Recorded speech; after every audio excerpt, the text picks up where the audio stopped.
Hey everyone, welcome along to the Watchalong. I was ready for the show to start 100%, definitely. I wasn't looking at something else. You were. What are you doing? Hi Chris. Hi mate. You okay? I'm good.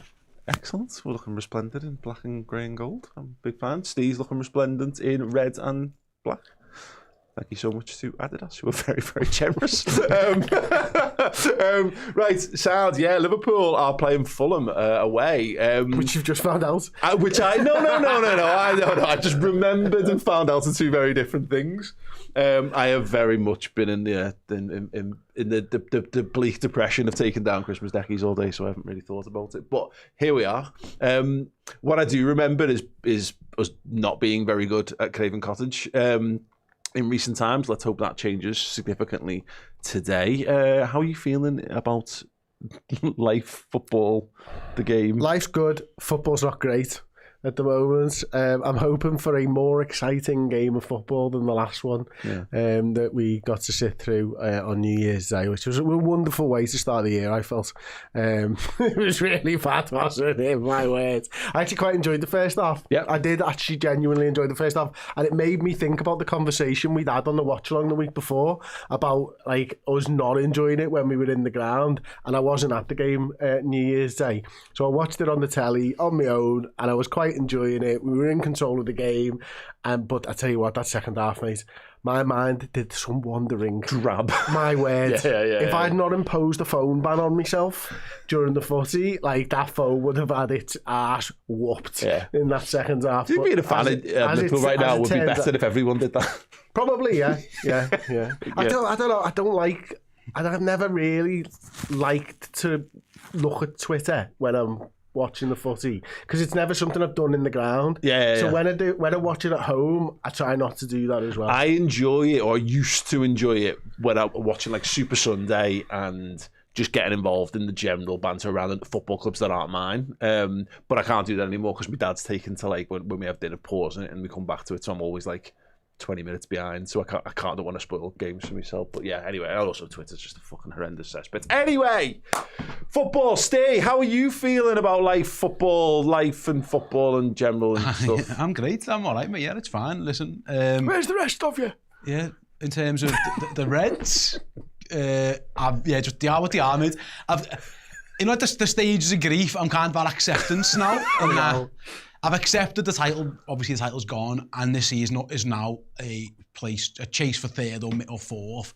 And I've accepted the fact that this is what these are. I've lived through many of them, and Liverpool are going to win loads, and they're going to lose a bit, and they're going to draw loads, and that's just kind of where we're at now. So that's that. Yeah, I thought the same as Chris thought. I thought Leeds. You can stomach the first half if it leads to better in the second half, but it didn't. It got worse.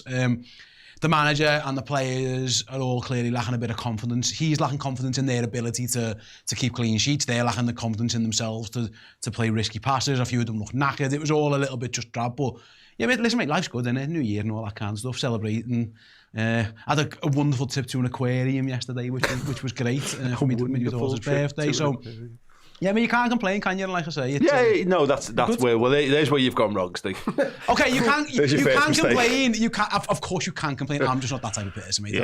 Always glass half full. Always glass half full. Yeah, no, it is. It's just a weird time to be a Liverpool fan at the moment, isn't it? And I guess it boils down to whether you think it's going to. We've, plugged the leak. And are we moving forward, repairing the leak and then moving forward, or is the plug going to deteriorate and then it's going to be an even bigger sort of spill? And I think that's where people's sort of mentality is with it right now. My general sense is it's probably going to get better, but I haven't got the energy for this anymore, Chris. Of like feeling that it'll probably be all right and trying to communicate that, and people not wanting to hear that. So yeah, I don't know. Do you feel like it's going to get better, or is this it, or is it going to get worse again? I think it's going to get better. I think I said maybe a month or so ago, I think it's a 2-3 month thing, and having now taken a month off that would say that it's now like a 2 month thing to get better. I don't know whether it's going to be a little bit longer than that, to be honest. I think listening to the press conference on the way here today for Slot, I think he was a little bit surprised about how poor we've been going forwards. I think he was, accepting that they've made the necessary changes to stop the leak at the back door. But, he said, he kept talking about what was the word that he used? The 20%. The 20% thing. And I just wish someone had asked him, what the fuck do you mean? What are you talking about, XG or not? Like, because nobody asked him in the pressure, like, follow that up. Yeah. Why aren't you doing that? What do you just accept that he's saying 20%? Let's find out what it means. Yeah. And if you don't know, if you know, why aren't you telling us what that means? Like, It's not bad. well, maybe it is, and that should go down again. But I can't go back to the 17.5% VAT tax, by the way. My words. Much better. Much harder for the maths of it, but much better, I think, for us small businesses. Well, we're not America. We don't have to work it out every time we buy something in a shop. What's that about, you super fools? Put it on. Like, do you know what I mean? Make your lives easier. Guessing games. Honestly, genuinely, like You know what I had to do? The excuse was, the tills can't calculate it, man. They fucking can. They fucking can, because they do. Right? They do calculate it when you've ordered everything. It's a ploy just to get you to spend money. Anyway. As you can tell, I don't really want to talk about the football Team's too out much. Anyway. Oh, go on. Steve. Team is out. Yeah, team is? obviously the big news, Hugo Ekitike's out injured, not even on the bench. Minor fitness issue. Minor fitness issue for Hugo Ekitike is the main talking point, which is unsurprising. Yeah, he's looked like a lad who looked like knackered. So Liverpool have got Alisson in goal, Milos Kerkez comes back in at left back. You got Virgil, Ibu and Conor Bradley making up the rest of the back four. A midfield three then of Gravenberch, Jones and McAllister. Florian Wirtz was a bit of a doubt as well. He starts, we think, probably on the left with Dom Sobo on the right, and then Cody Gakpo, I guess, is playing centre forward. It's been a while since we've seen that. And then it's a bench full of full-backs and goalies. So you've got Mamadashvili and Woodman, you never know. You've got a full-back in Joe Gomez, a full-back in Jeremy Frimpong, a full-back in Calvin Ramsey, a full-back in Andy Robertson, a midfielder, Trey Nyoni, Rio Ngomora is your winger, and then Federico Chiesa is whatever you want him to be in your life. We've got a full-back at right wing as well. Yeah, maybe. We've got a full-back there. There's another full-back. There's a player. Full-backs are everyone. We all get a full-back. It's Full-backs Jones can play full-back. Yeah, Curtis has played right-back before. Absolutely, yeah. You can do that if you want to, yeah. So full-backs are playing. Does that mean we've just got a team of players that Cody Gakpo can't pass to? It looks like it, yeah. Well, that's the... Didn't we all sing a song about dreaming of a team of full-backs at one point? At least if he's up front, he's miles away from Kerkez now, so there's no reason that he even needs to consider passing each other. This is a major win for me. Like, it's a damn shame that Hugo Ekitike is not there because he's been in absolutely sensational form of late. But few things infuriate him. I was so like the game against Leeds was just very fine, whatever. It's it never quite crescendoed in the way that we'd hope it would. Go on! Like this United game is, and United are 1-0 down to Leeds United. Yes, Man United 0, Leeds United 1. Our point's looking great. That Wolves point and this Leeds point, the Sunderland point, lads. The Reds are frocking. I am dedicating half an hour at Monday's Bias Football Pod to Wolves, by the way, because we did half an hour on saying they were never going to win another point again a week ago, and they've trebled their points. They've tripled their points since then. But no, the Gakpo thing, where he's been out for ages, it's great to have him back because he's a really good player, but he immediately went back to not passing the ball to Kerkez. Kerkez went immediately because he can't go round. He can't go round a player who's stood on the touchline. Is the simple fact of it, really. So I like Cody Gakpo as a centre forward, I'll be honest. Now there's a chance it might be Wirtz and he might be on the left before I go far down this rabbit hole. But I personally would like to see Cody Gakpo used through the middle a bit more if Wirtz is quite well, because I think he's finding his footing in that position. I think the left side with Jones and with Kerkez is functioning really well with the three of them. So it does make sense to move Cody rather than move Wirtz, but we'll have to see. Yeah, absolutely. I think one thing it does do is it kind of makes sense if you're thinking of the positives. It makes sense because Wirtz isn't going to be on the left-hand side a lot. Mm-hmm. And Gakpo's got somewhere to go. Yeah. And it worked with Ekitike, it would work with Isak in a similar position because they all want to be in that same half space over on that left-hand side, don't they? Can Cody play, the number 9 position? I don't know. I don't know. Is it the same as Ekitike will play it? I don't know. Because what we did see when Jürgen was the manager, I think I'm right in saying he's in playing that false 9 position a little bit, and he didn't seem to like that. He was good in it, though, which gets forgotten. He didn't like it. He didn't seem to like it, though, did he? Crucially, by all accounts, he decided that he wanted to play left wing. Fucking life's a shit house, son. Fucking hell. But, will he play it like a centre forward, or will he be more natural and play it like that sort of false line? I don't know, is the honest answer, but he's got all the skill sets to be able to do it. It's worth mentioning as well, I've just guessed it's Cody Gakpo front. There's every way in the world that it could be Wirtz, like as a false 9 type thing. If Cody has his way. Yeah, we've even seen, this manager went to City away and used Jones and Sobbo as like centre forwards, but the rest of that makeup of the team, I mean, he's done that before a little bit, where it's like a 4-4-2 with those two pressing. Now, that was for City away, it's different going to Fulham away, but I've just presumed it's Gakpo, but like Chris said, if Gakpo and the manager thinks he's predominantly a left winger and he does leave him there, then there are other options. I think I would prefer if it was just Gakpo up front for a number of reasons. Mainly because I think Wirtz and Kerkez link up way better than Cody Gakpo and Kerkez. But anything can be good. There's fluidity. Yeah, anything can be good if the players just play well. Yeah. But my gut feeling is that you've hit upon something in the last few weeks. Fuck off. Oh, United equalised. Hit upon something on that left hand side in the last few weeks, and to accommodate Cody Gakpo feels a bit weird. Like I said, I'd like to see him play centre forward again. I think he was good, and I think if he's the closest thing we've got right now to what Ekitike is. Kayser's not that. Wirtz is still a bit lightweight to be asking him to lead the line on his own, but I mean, again, look, we're not exactly chock full of options at the moment. No, it's a major issue, isn't it, that we don't have a proper centre forward in this squad that we think can do probably 90 minutes, because I think Chiesa can do it. I just don't think he can do it for 90. I think he could do it for 20, 30 minutes or whatever. I do wonder whether, the rumour is that Wirtz has been managing a hamstring issue. Do you throw him it's up not even front? A rumour, it's do you throw him up front so he's doing less work? More than anything, because he's having to cover a lot of ground on that left-hand side to drop into the outer possession stuff, which he's going into the midfield for. Yeah. But I'm sure that Slot wouldn't play him if he really thought it was a major issue in this one. Yeah, I mean, I'd be stunned if he played 90 minutes, because you're right. He said, I think, in the press conference, the 2 days after the game, he had a hamstring issue, and he was back in training. But the day of the press conference was the first day. I think he'd been back in training the day before. Whatever. You're right. He's obviously carrying him through something. So it would be a bit wild to leg him hard in this game, but.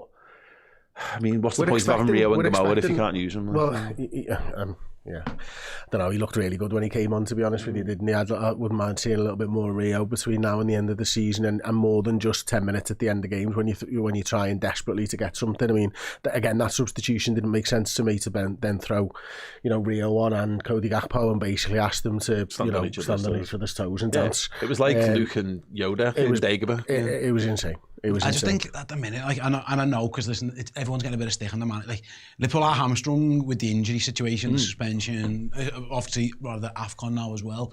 Like, the manager, I don't know what else you'd do differently. Rio is the only one, and he's always looked better coming off the bench. For me at this moment, Kiesa's kind of been the same. And again, Rio hasn't had plenty of stars, but sometimes the physicality of the game, I think, catches up to him, where coming off the bench against more tired defenders and stuff works. But it's really difficult looking at that team. I would have liked to have had Frimpong in for the pace, if I could, but again, coming back off a major hamstring injury, 2 major hamstring injuries, he's not going to play every single game. So, it's hard to look around and go, I definitely would have started any of these lads, really. Yeah. I'm glad the manager brought Kerkez back in. I think Liverpool missed him in the week.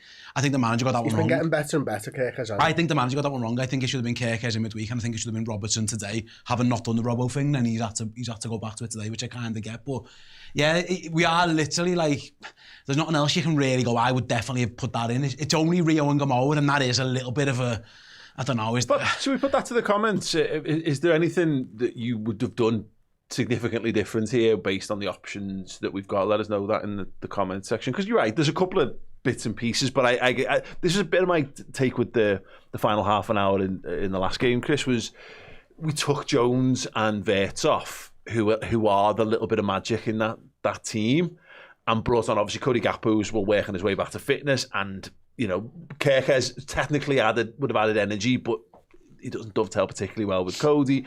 Chiesa added energy, and Scamp and Gamoa does ultimately as well. But we did weaken ourselves with the subs. But as we've just seen, if Wirtz is nursing a hamstring injury, you couldn't have kept him on anyway. Curtis Jones has to take care of his players, because if it's precarious now, he can't really afford more to go down. And Ekitike is probably the example of that. Is that he's been running probably in the red zone for a couple of games now.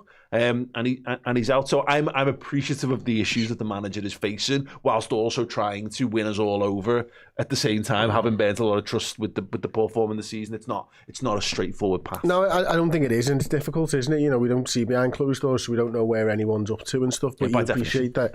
Yeah, they are going to make changes and stuff. I think the big thing for me is more around what the manager's going to do moving forwards, because, like, as an example, McAllister talking, but you know, and did you see McAllister's comments and how on Instagram, right? So how he was sort of, I read them.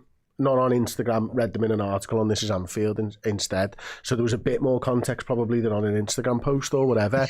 But he does sort of say, you know, we changed too much too soon. Not verbatim. That was exactly the quote that I saw, Karen. I didn't think he'd said that verbatim, but anyway. But I don't want to talk more about it or something. Exactly. And that thing for me is a bit like, I don't like that. Like, I don't like that at all. Like, if that's what the senior professionals are looking at, and you know, maybe it's because McAllister sat on the bench a couple of times recently that these quotes are now starting to come out. I don't know, but I look at the 11 that we've got, and I wonder whether Wirtz as a false nine dropping in with two flying fullbacks in Kirkes and Bradley doesn't suit the players that we've currently got better than this sort of 4-2-3-1 formation. Do you know what I mean? When you got Cody coming in off that left-hand side trying to get into the penalty area, doesn't quite work with Szoboszlai. I appreciate that, but they don't have a left footer, so it's never going to work. And I don't think it works particularly well for Szoboszlai anyway there. So I wonder whether the manager needs to look at the players that he's got and try and find a formation and a system that suits the players that he's got available, even if it's not a long-term plan. Yeah, it'd be interesting. I mean, yeah. Because Gravenberch, Jones and McAllister can do the three-man midfield for me in the old way of playing. Yeah. Yeah. And Wirtz dropping in gives you the extra body in there, which I've always liked the idea of. Yeah. It's not ideal, is it? But again, teams go through these things every season. Every team faces injuries, and you know, good players and good managers find a way to dig their way through this. And it's not like, look, Cryer's a fucking river. There's still some brilliant players in that team and some brilliant players on the bench. Having Chiesa, I mean, is a funny thing, Steve. I think we forget this because football moves on so quickly that you forget we're not that far away from 7 subs, and we're not that far away from only being able to use 3 of them off the bench as well. It's random. I'm playing like an old Pro Evo Master League at the moment from 2020 and 20. I think it's 1920. Whatever, it doesn't matter. But it's 7 subs and you can use 3. If you go back to that world, having your 3 subs be Chiesa, Ngomboa, and Frimpong wouldn't be the worst in the world. You know, I think you want 9 amazing players on the bench, but there's enough there to hopefully get us across the line here. Yeah, potentially. I mean, like I say, I think with Chiesa, the thing that stuck out for me most when he last started, he is just not explosive at all. He's a really hard worker, and he's clearly got a bit of really good technique, but he just lacks any explosivity whatsoever. And the Premier League is all about that this year, more than ever. Actually, you've got to be an athlete more than anything, and he hasn't quite been that. Now, Szoboszlai is the opposite. He is very much a brilliant athlete. The rest of it... Sorry to jump in, Steve. You see it in Frimpong playing right-hand side against Leeds. How much of a difference it makes having someone with that explosive pace in the side. You know, he's not a right winger by trade, but he looks miles better than a lot of the options we've tried in there. Yeah, absolutely, mate. And like I say, I think there's probably a good chance we see Chiesa up front at some point in this one as well. Because I was looking before when you asked the question, a few people in the chat saying maybe could have started Chiesa centre forward, and I understand it. I think if it is going to be Gakpo, I kind of get that though. I think he's better with his back to goal. I think Chiesa's more of a in-behind type player, and I'm not sure that in this system is what we need. You know, Liverpool have got the best out of Ekitike because he drops in a little bit, and they struggled to get Alexander Isak involved at all when he was fit because he doesn't really do that. He wants to go in behind. So I kind of get it. It's just, needs must at this moment in time. I like the idea of Frimpong off the bench because, like I say, the one thing I have noticed, we are criminally slow. We are a slow team. We have no pace in our team whatsoever. He is rapid, like he might be one of the fastest players in the league. So I look forward to him getting on when he can, whether that be on the right-hand side of the attack or defence. But Chris, other than that, mate, there's not a lot going on for it. Yeah. In terms of game-changing options, Chiesa is what he is at this point. He's a gamble. You might get something out of him, but you might not. I don't think he's a brilliant off-the-bench player. Rio's a kid, and then the rest is defenders really. So as far as our issues over this this period, this last 5 weeks or so, Chris, has been second halves. I think we've been quite good largely across the board in first halves, with the exception of probably Sunderland at home. But we don't seem to improve in second half of games. Given what we've got, there's enough there, I think, we could take a lead easily with the players that we've got there. There's every reason to suggest this team that starting could do a good job for us, but actually with Chiesa, who's better off the bench, the pace of Frimpong to come in, and Ngamoa, who's better off the bench as well, you have got something there that could add some excitement if we wanted to, in those closing stages of the game. Yeah, it absolutely could.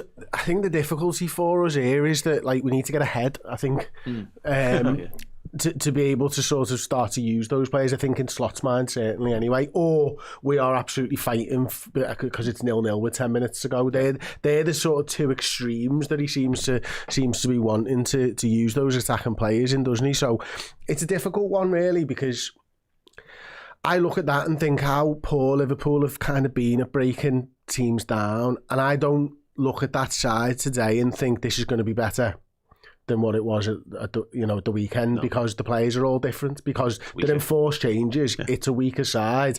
There are less sort of worked on relationships throughout the team.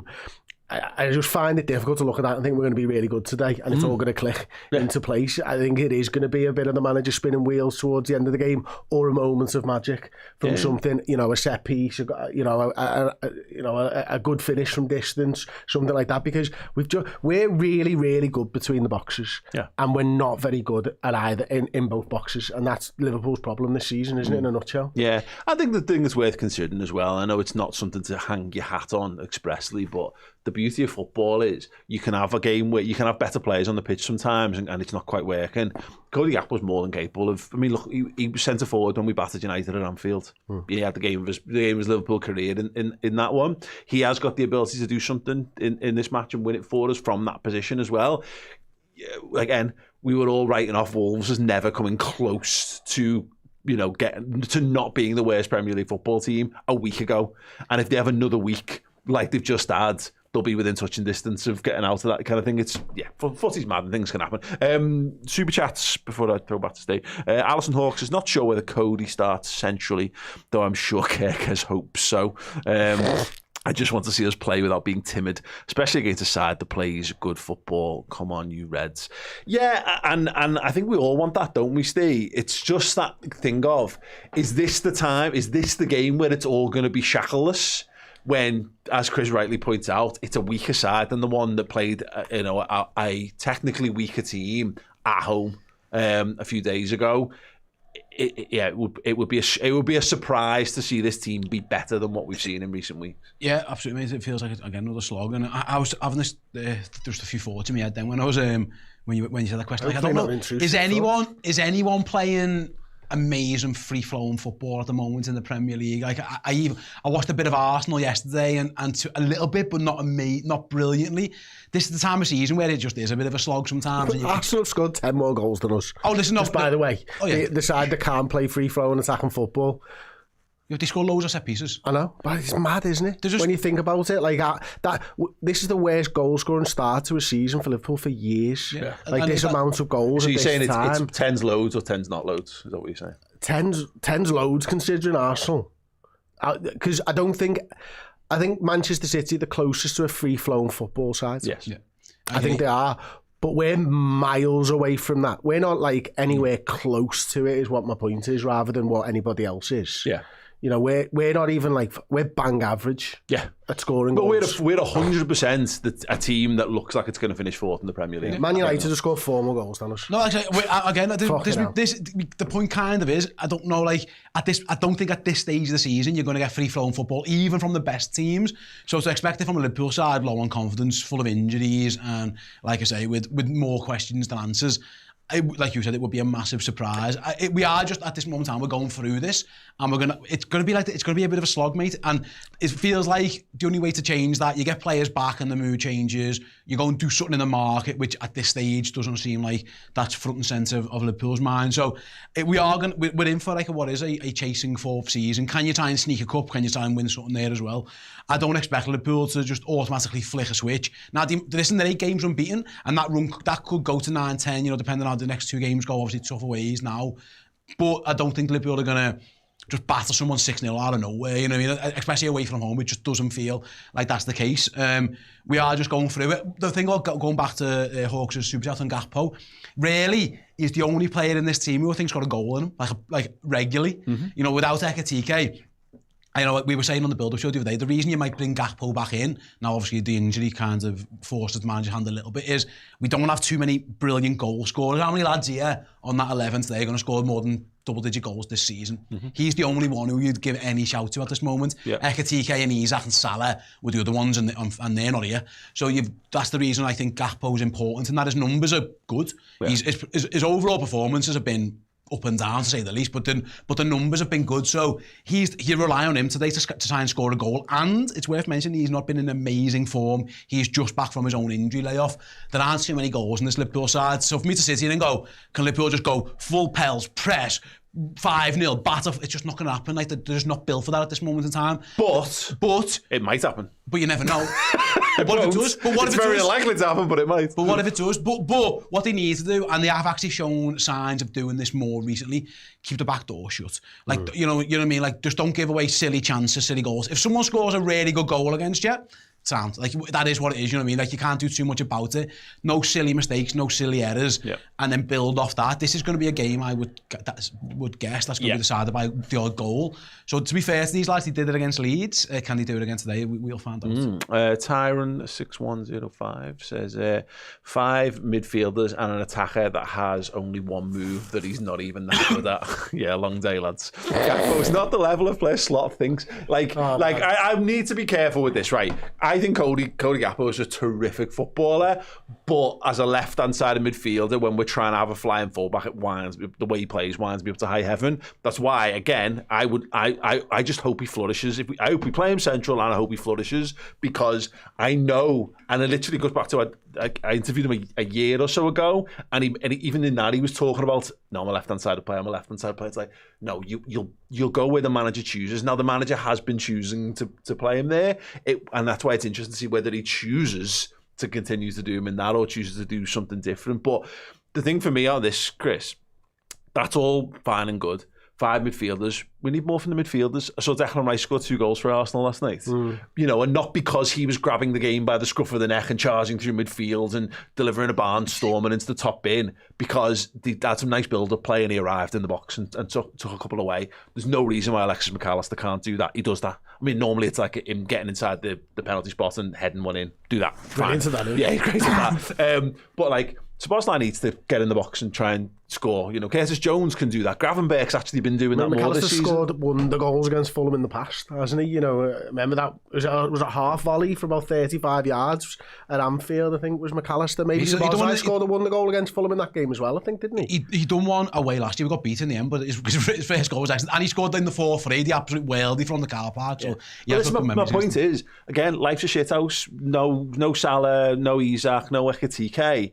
You don't just go, oh, well, we can give it up. And I mean, I think we're right to temper expectations, but as far as the players on the pitch, there's players capable of winning. There isn't a 35 goal a season player on that pitch, but, you know, we've got players who score goals, and they need to be the ones who score the goals. I think the difficulty I think everyone's having at the moment, for the most part, is that there are a lot of tired footballers in this league. You just have to look at the games that were played the other night. I mean, like 4 draws, and everyone looked tired in every single game, didn't they?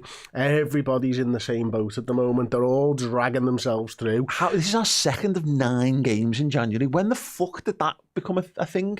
I think when they slightly got rid of the mid-season break. But yeah, well, even the mid-season break doesn't come till February. You know, that was the FA Cup 4th or 5th round weekend, wasn't it? Around that.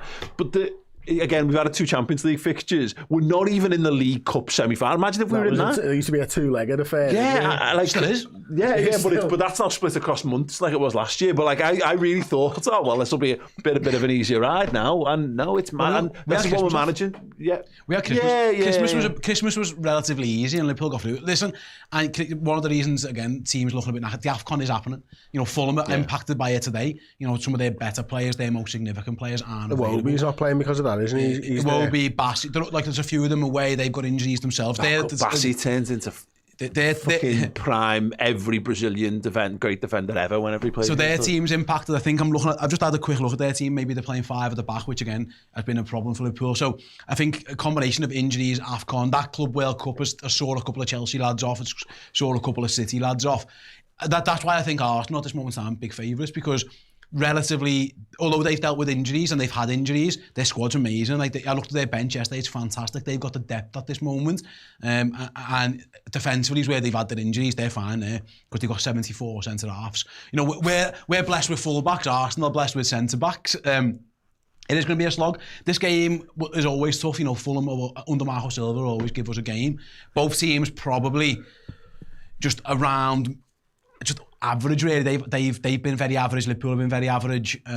So I go back to it. I think it's going to be intriguing, but I don't think either of these two teams are going to come and wipe the floor with the other one. It feels like a relatively close game. Again, it goes back to what your expectations are. I just want Liverpool to stop. I wanted Liverpool to stop losing football matches. That was like bare bones barrier to success. We need to stop losing football games. We've done that. Like now stop drawing them. Just win. Yeah, because that's what I mean. But that's got to come. I don't think anyone is made up with how Liverpool are playing. I don't think anyone at Liverpool's chuffed with how they're playing. The fact that the manager, we've had managers in the past who have tried to fucking gaslight us into thinking that whatever shite we were watching on the pitch was good enough. Roy Hodgson did it every single week, and Brendan Rodgers tried it a bit toward the end when it was all sort of falling apart. Like, I don't get that from Slot. I don't get him sitting in press conferences and go, "Well, look at us, great, we're flying, we're in fourth in the league, we're on the up and up." He can sense his annoyance and frustration at it. I think everyone at the club wants better, and hopefully this is just another game where this needs to be another one in the clutch, I think, of what we've had of late. Of if you can come out of this with 3 points and no more injuries, then cool. I'd like us to be in the best possible shape to try and give Arsenal a fucking massive bloody nose on Thursday. That's kind of what I want from the next week.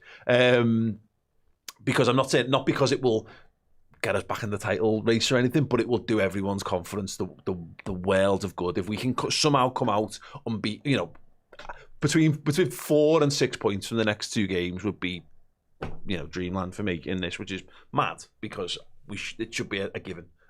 But that's what we're sort of playing for right now. A couple of minutes till we wrap up the show. Any thoughts on how is it going to be a close one, if anything? I think it will be. I think, listen, Liverpool can turn the tide if they get a couple of early goals, and then it becomes easy for us. But we've been struggling with a couple of early goals this season, haven't we? I'd love to see us get an early goal and see what that does to the confidence of this side, and does it change Fulham before the 60th minute?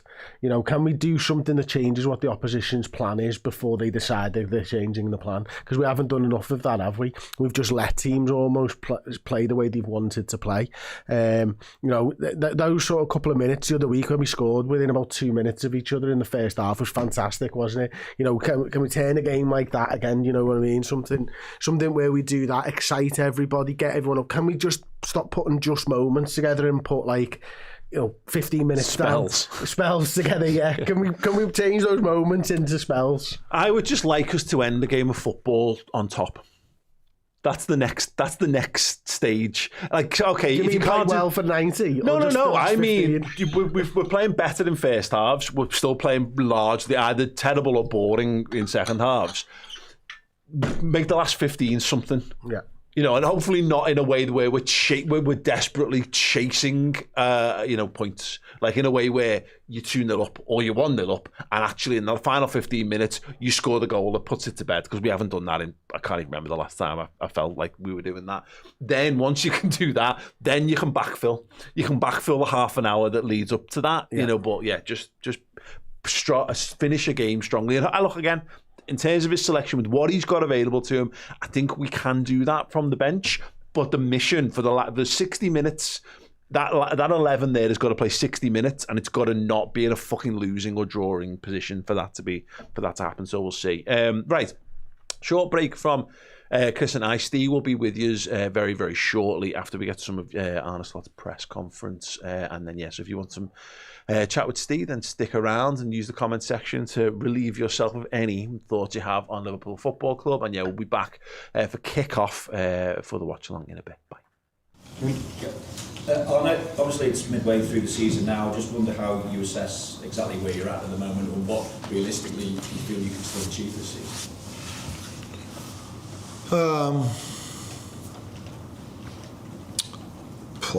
That's a question I didn't expect. So one more time. Ask it one more time. Yeah, how do you assess where you're at as a group at the moment, and realistically what you feel you can still achieve in this campaign now? Because we are at the midway point now. Yeah, realistically, I think there are two teams. By the way, with Villa being really close to them, but because Arsenal won against Villa, they created a bit of a gap towards Villa as well. Realistically, those two teams are quite far away from us, and we should not look at those two at this moment of time. We've had our struggles throughout. We started really well in terms of results. Games were really close. Then we had a phase of the season where games were still very close, but we were constantly unlucky. Now I think we've been 7 or 8 games in a row unbeaten. But if you say this, you feel like, wow, they are flying through the league. But that's not what we are doing. It's every single game we play. It's hard work. It's two teams quite close to each other. We're mainly the team that's probably better than the other team, but not enough. We're constantly within this 20%.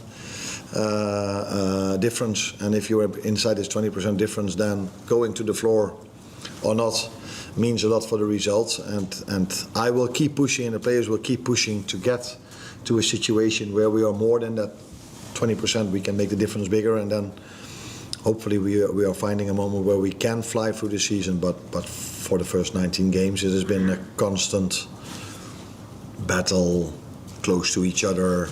Sometimes a bit lucky, sometimes a bit unlucky. Hey everyone, welcome back to the Redmen TV. That was Arnold Slot. I'm Steve Hoare. I'm here for the fan interactive section of the show. I'll be here for the next half an hour or so, talking about pretty much anything that you guys want to talk about. I'm keeping my eye on the end of this Leeds versus Man United game as well, deep into injury time, see how that one pans out. As Leeds just throw a corner in, but yeah, easily cleared. Let us know your thoughts then, guys. How are we feeling? It's bad, it doesn't have to just be about footy. Just talk to me about life.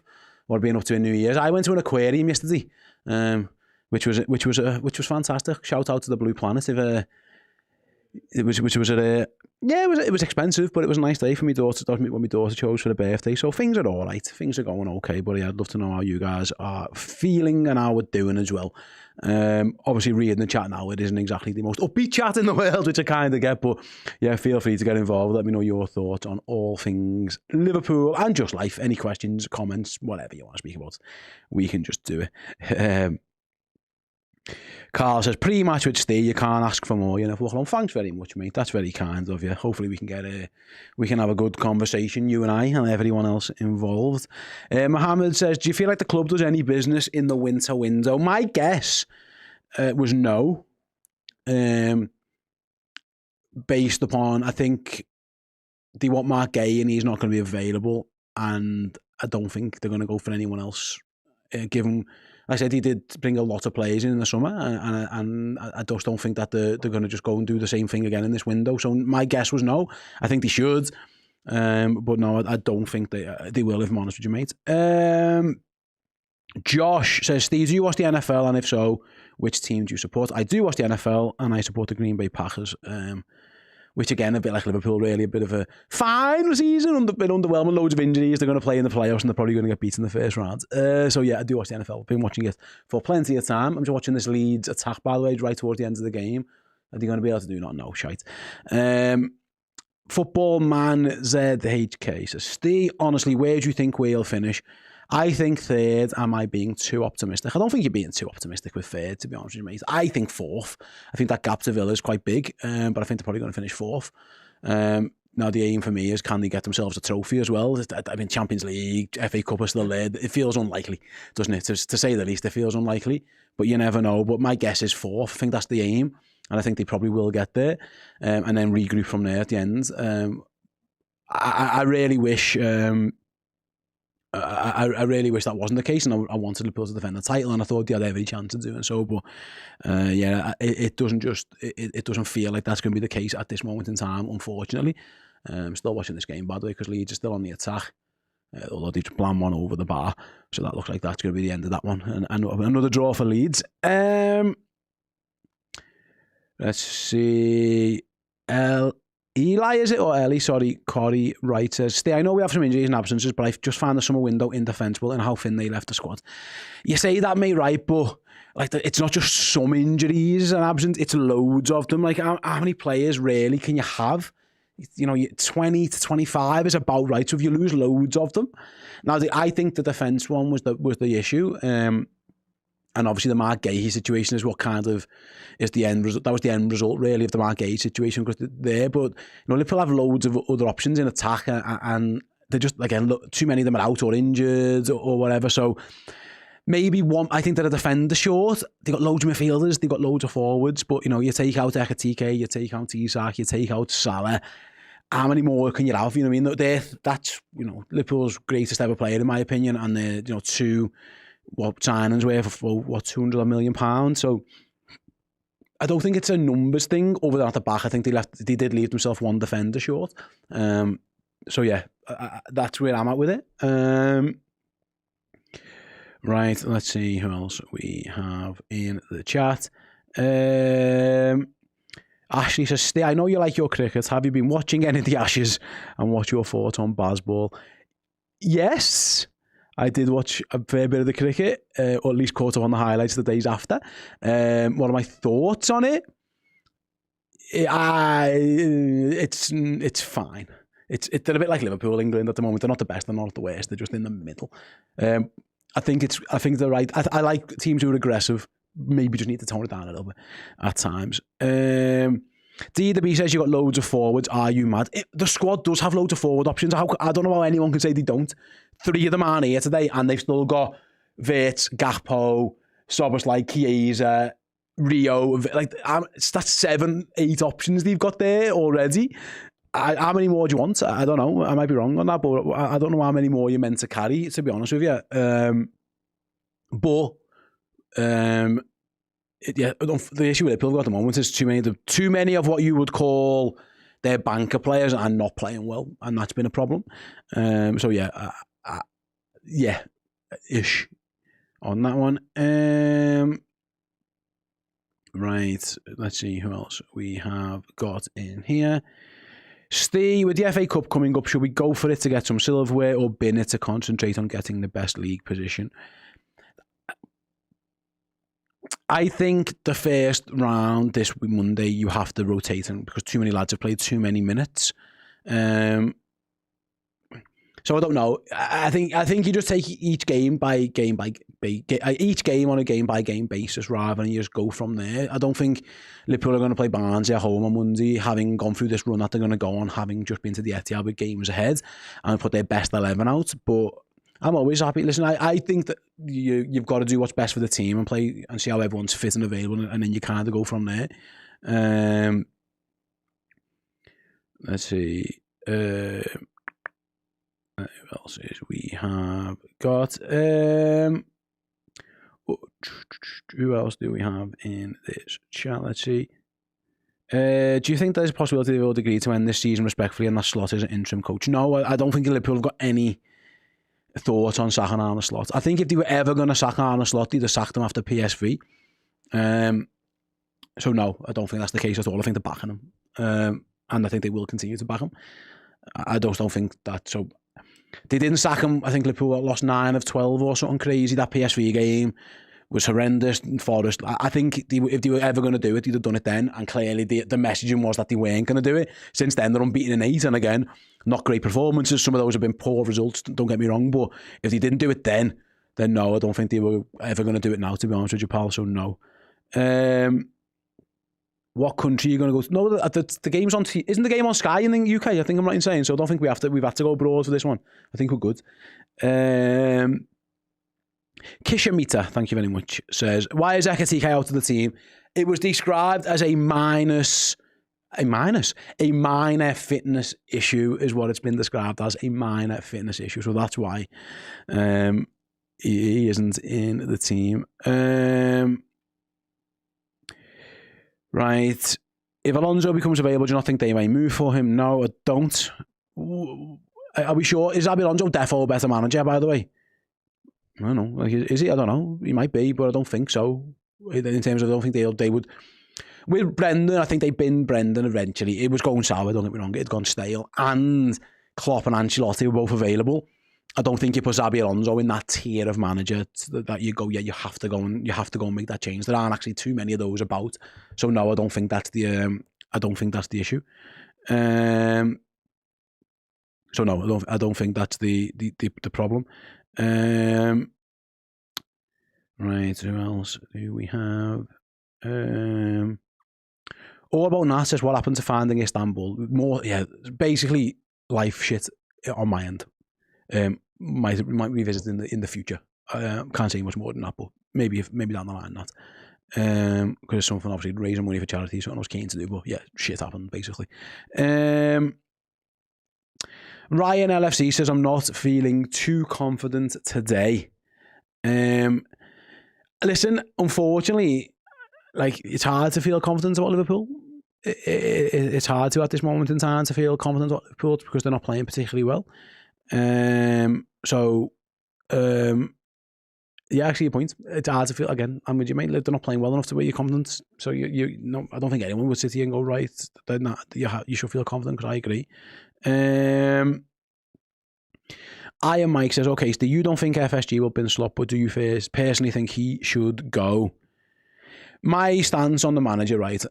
No, is my answer. No, I don't think he should go. And I get loads of stick when I say this, and I'm ready, but fuck it, I'm going to just tell you the truth. I think I said in the summer, after the horrendous summer Liverpool endured, that these players and this group of managers and staff should be backed no matter what.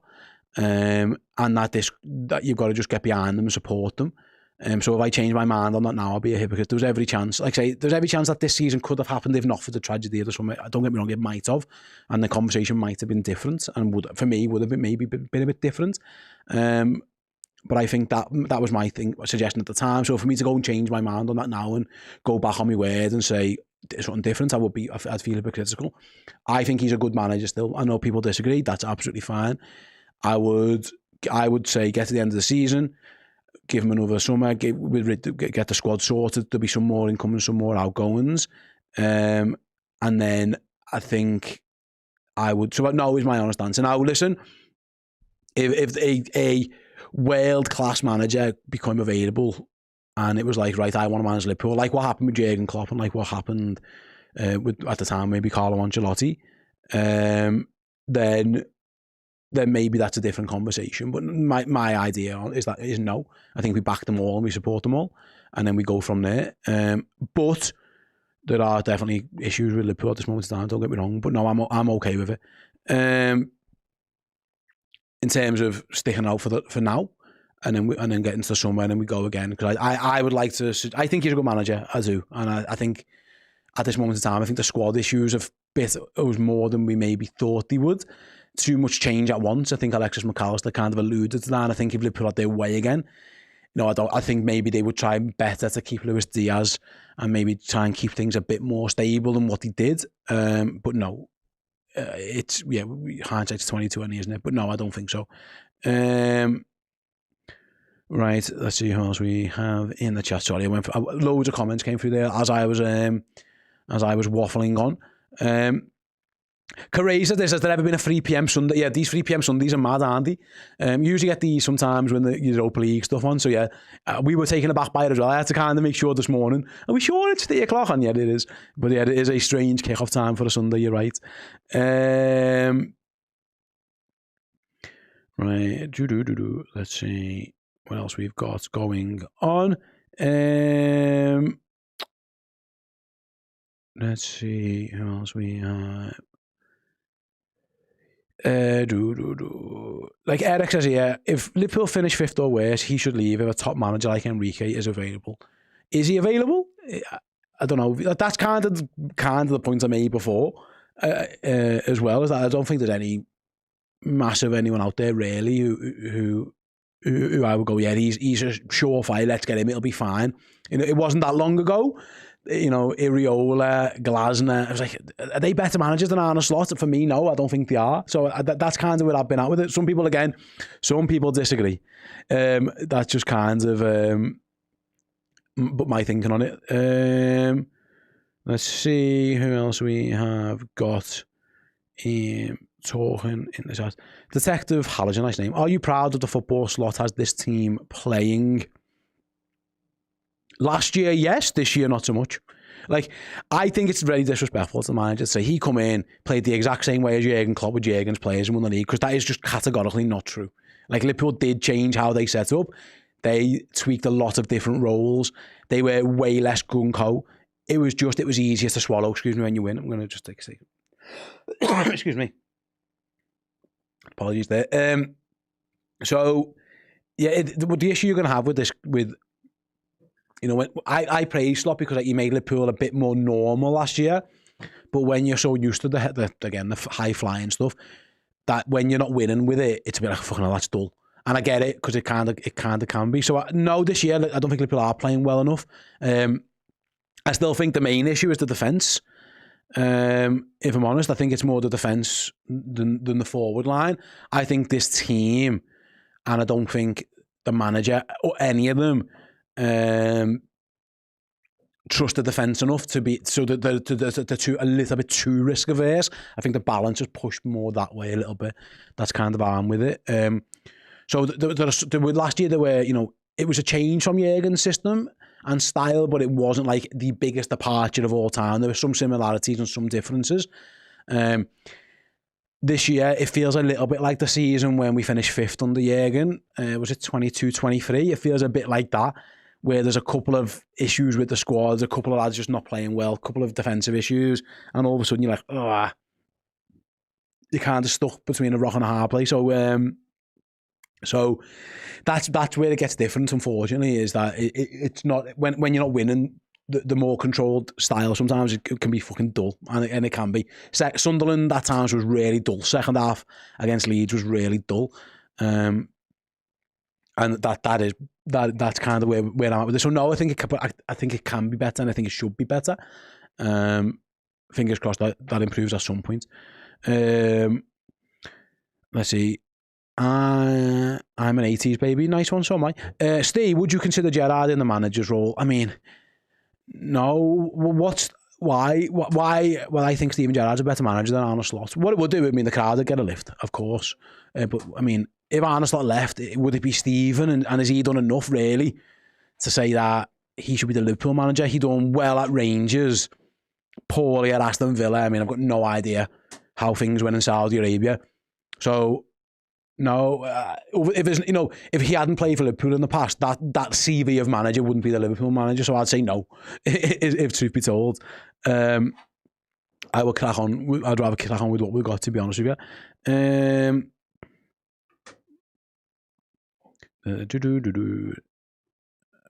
Yeah. Who else have we got? Let's ask some questions, guys. Right, I can't really read. Like, when everyone's talking to each other, that's difficult for me to get but if you want to ask stuff, then I can definitely start to answer some of the stuff as well. Right. Who have we got? Commie with a comment says, under Klopp, I was on a roller coaster ride with them. I experienced all the highs and lows. Now I feel like a spectator, and I watch them struggle from a distance. It's less connected. Listen, and I said this the other day, and we were having a conversation, actually. It was off camera. I think it was me, Dan, and producer Joe having a conversation. We were walking down to the shop, and it was kind of like, it's going to be very, very, very, very, very, very difficult to get that connection with Klopp that we had with Klopp, rather than now with any other manager, and I think it's hard to expect that, really. Jurgen was a one-of-one outlier character. So that I get it, because he was such a captivating personality. They're very few and far between. And if that's what I was saying, I hope Liverpool don't have to rely on that type of character to be good at footy. You know what I mean? Like, it's because that's not, they are very unique characters in general, really. So that's kind of the thing where I've been at with Klopp, is that, and Slot, is that it's just not going to be the same. It just isn't. And it was absolutely fine last year because we were winning loads, wasn't it? It was great. When you're not winning, it's just, yeah, it isn't great. But what do we do? What do we do? You've got to crack on. You've got to carry on supporting them. Because Jürgen was a one of one, and I think people do him a disservice because it's impossible to compare anybody to him. How long is Ekitike out for? Says Jota the Slotter. I don't know. It's been described as a minor issue, so hopefully Thursday, but I don't know.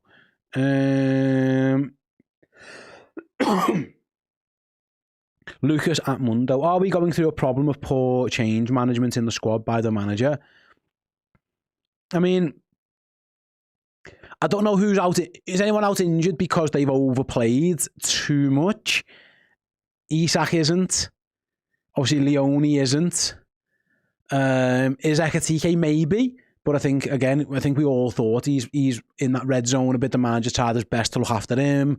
You know, he didn't start every game, but as soon as Isak got injured, then he kind of had to. So I don't know is the honest answer. You know, obviously they're without Mohamed Salah because he's been away at AFCON. So I don't think so. I think, you know, maybe Ekitike is the only one. And again, I can understand why the manager was picking him. And maybe today is just more of a precaution thing rather than an actual injury. I don't know. But there hasn't been too many who I think have been massively overplayed. You know, even Vert was in and out for a little bit, and then he played a bit, and then he apparently was tired. So yeah, I think the manager has. I think the manager's done his best to try and rotate where he can and to avoid that one. But I don't know. I'm not a doctor, am I? But I don't know. So the rotating thing, I think the manager rotated a bit more this season than maybe he did last season. So I don't know. If I'm honest with you,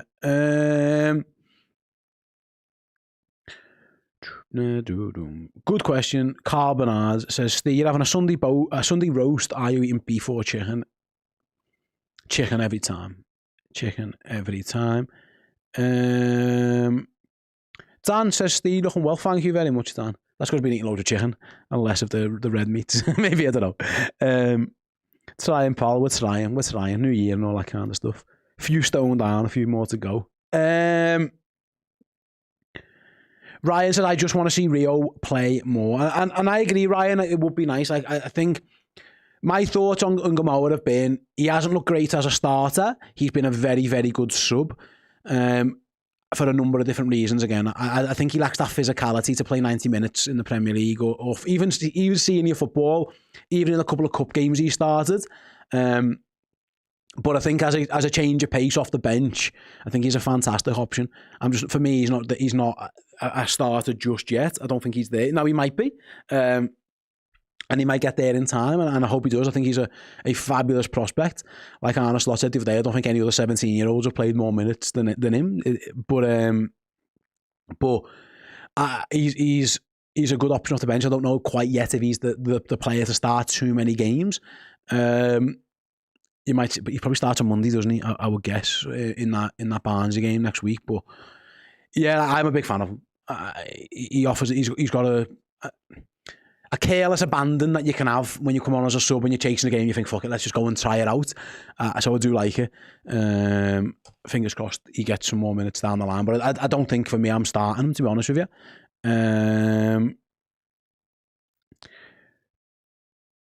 Let's see. Who else? I mean, that's a mad chat. Who would win in a UFC match amongst the Red Men team? I mean, Dan, by far, Dan. He's so much fitter than all of us. So yeah, Dan. Yeah, Dan. Dan has got the stamina to last. So yeah, it would definitely be Dan. Yeah, no argument there. I mean, if someone caught him in flush early with like a strike, you never know. You might get 1 in a million in. But yeah, I think if it was a test of stamina, I think Dan's got us beat hands down. I think he might beat us all at once. Just run rings around us a little bit more. Josh asks, Steve, what's your favourite type of shark? That's a very good question, John. Oh, sorry, John. Again, I was at that aquarium yesterday and I did like that. I couldn't remember the names of most of them actually. One of them looked like a great white but wasn't one. They done a little talk about the sharks actually. It was a good talk. The ones that eat off the bottom of the floor as well, they were nice as well. But yeah, I must admit, the names I can't remember too much. Maybe I wasn't listening to the girl too much. She'd done the little TED talk in front of the glass. Josh would have to take Dan. I mean, no chance. Yeah, no chance. With all due respect, I think Dan's winning that one. D the B says I'd back Errol over Dan. I go back to it. Dan is just much fitter. That's the thing. If it was like a pure strength battle, still probably Dan. Dan is super fit, like super fit. The only one who might be fit is Aaron, actually, producer Aaron, but Dan's just got a bit of size on him. If it was a one punch, have a go, then I'd back myself. But I think if Dan just moved around for like 30 seconds to a minute, I'd be gassed, and he'd probably just flick me over, and I'd be done. I mean, Dale with a great question. Steve, do you rate crumpets? Who doesn't rate crumpets? Oh, yes, absolutely. Adam, Happy New Year, Steve. Happy New Year, Adam. Liverpool win this 2-1. I hope you're right. Have you been watching the test matches? Yeah. Again, not staying up too late, to be honest with you, because they're on stupid times. What tends to happen? They start about 11:30, so sometimes watch the first half hour. England are usually 4 down, and then I go to bed, and then I wake up in the morning and just pray they're not getting absolutely wellied, which has not always been the case because they quite often have, and then catch up on the highlights. That's been my cricket watching past a few weeks.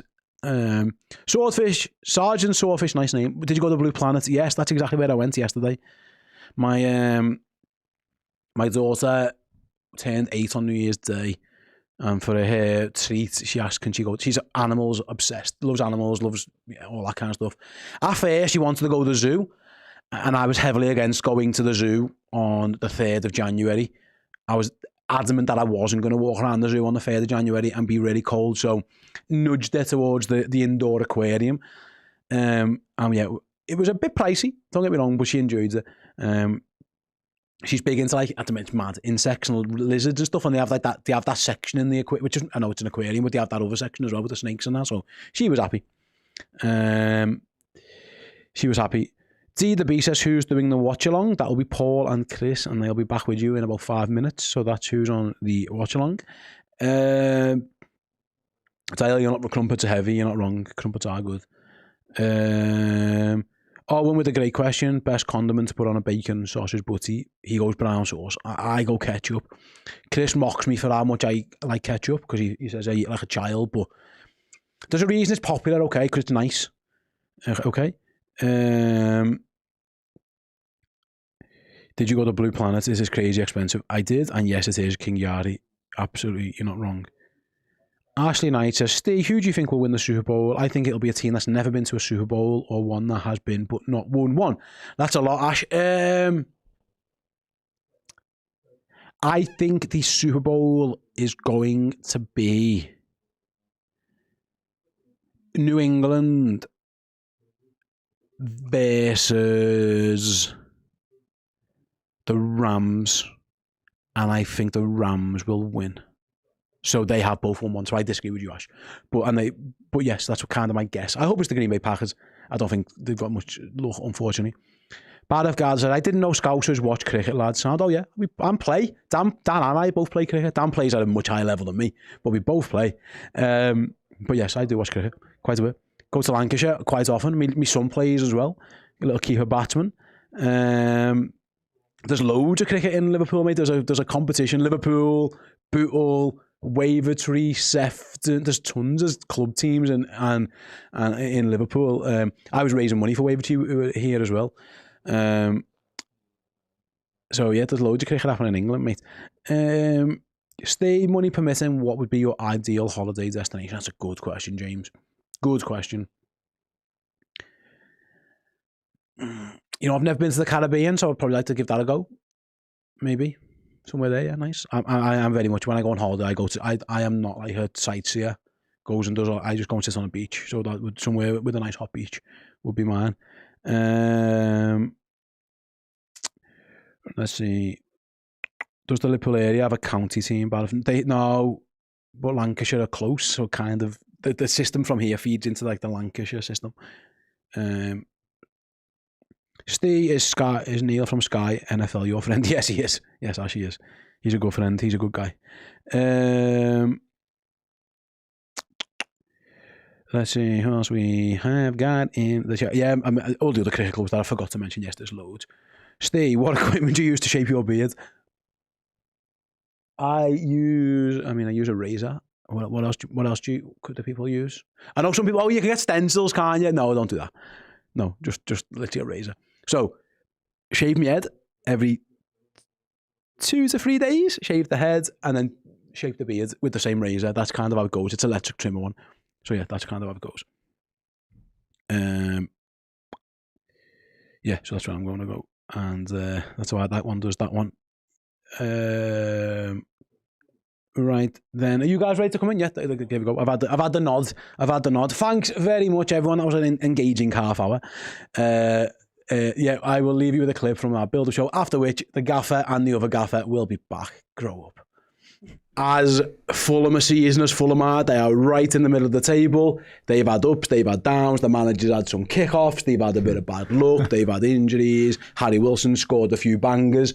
Fulham are just playing the Fulham hits, and one of the often Fulham hits is they actually play quite well against Liverpool. Yeah. Throughout recent years, especially under Marco Silva, they've given Liverpool challenges and continue to do so, and it just feels like more of the same from them, really. They're kind of as they are. Yeah, they've made life difficult for us, definitely, to speak about that momentarily. Yeah, there's no two ways about it. We've often prevailed, I think it's fair to say, but it has been more strenuous than maybe potentially it could have been in certain circumstances. But yeah, in terms of this season, it's interesting actually, a recent upturn in form and results, because I don't think it was too long ago, obviously the intensity of the fixtures kind of lends itself to the short time period I'm talking about, whereby people were maybe questioning Fulham and their direction of travel, and maybe they were looking over their shoulder at a potential relegation fight come the end of the season. But the recent revival has stopped that conversation really, and now they're in that congested mush of teams that who knows which way their season might go really, but they are in a very Fulham-like position, mainly inspired by Harry Wilson. I know you mentioned scoring bangers there, but my word,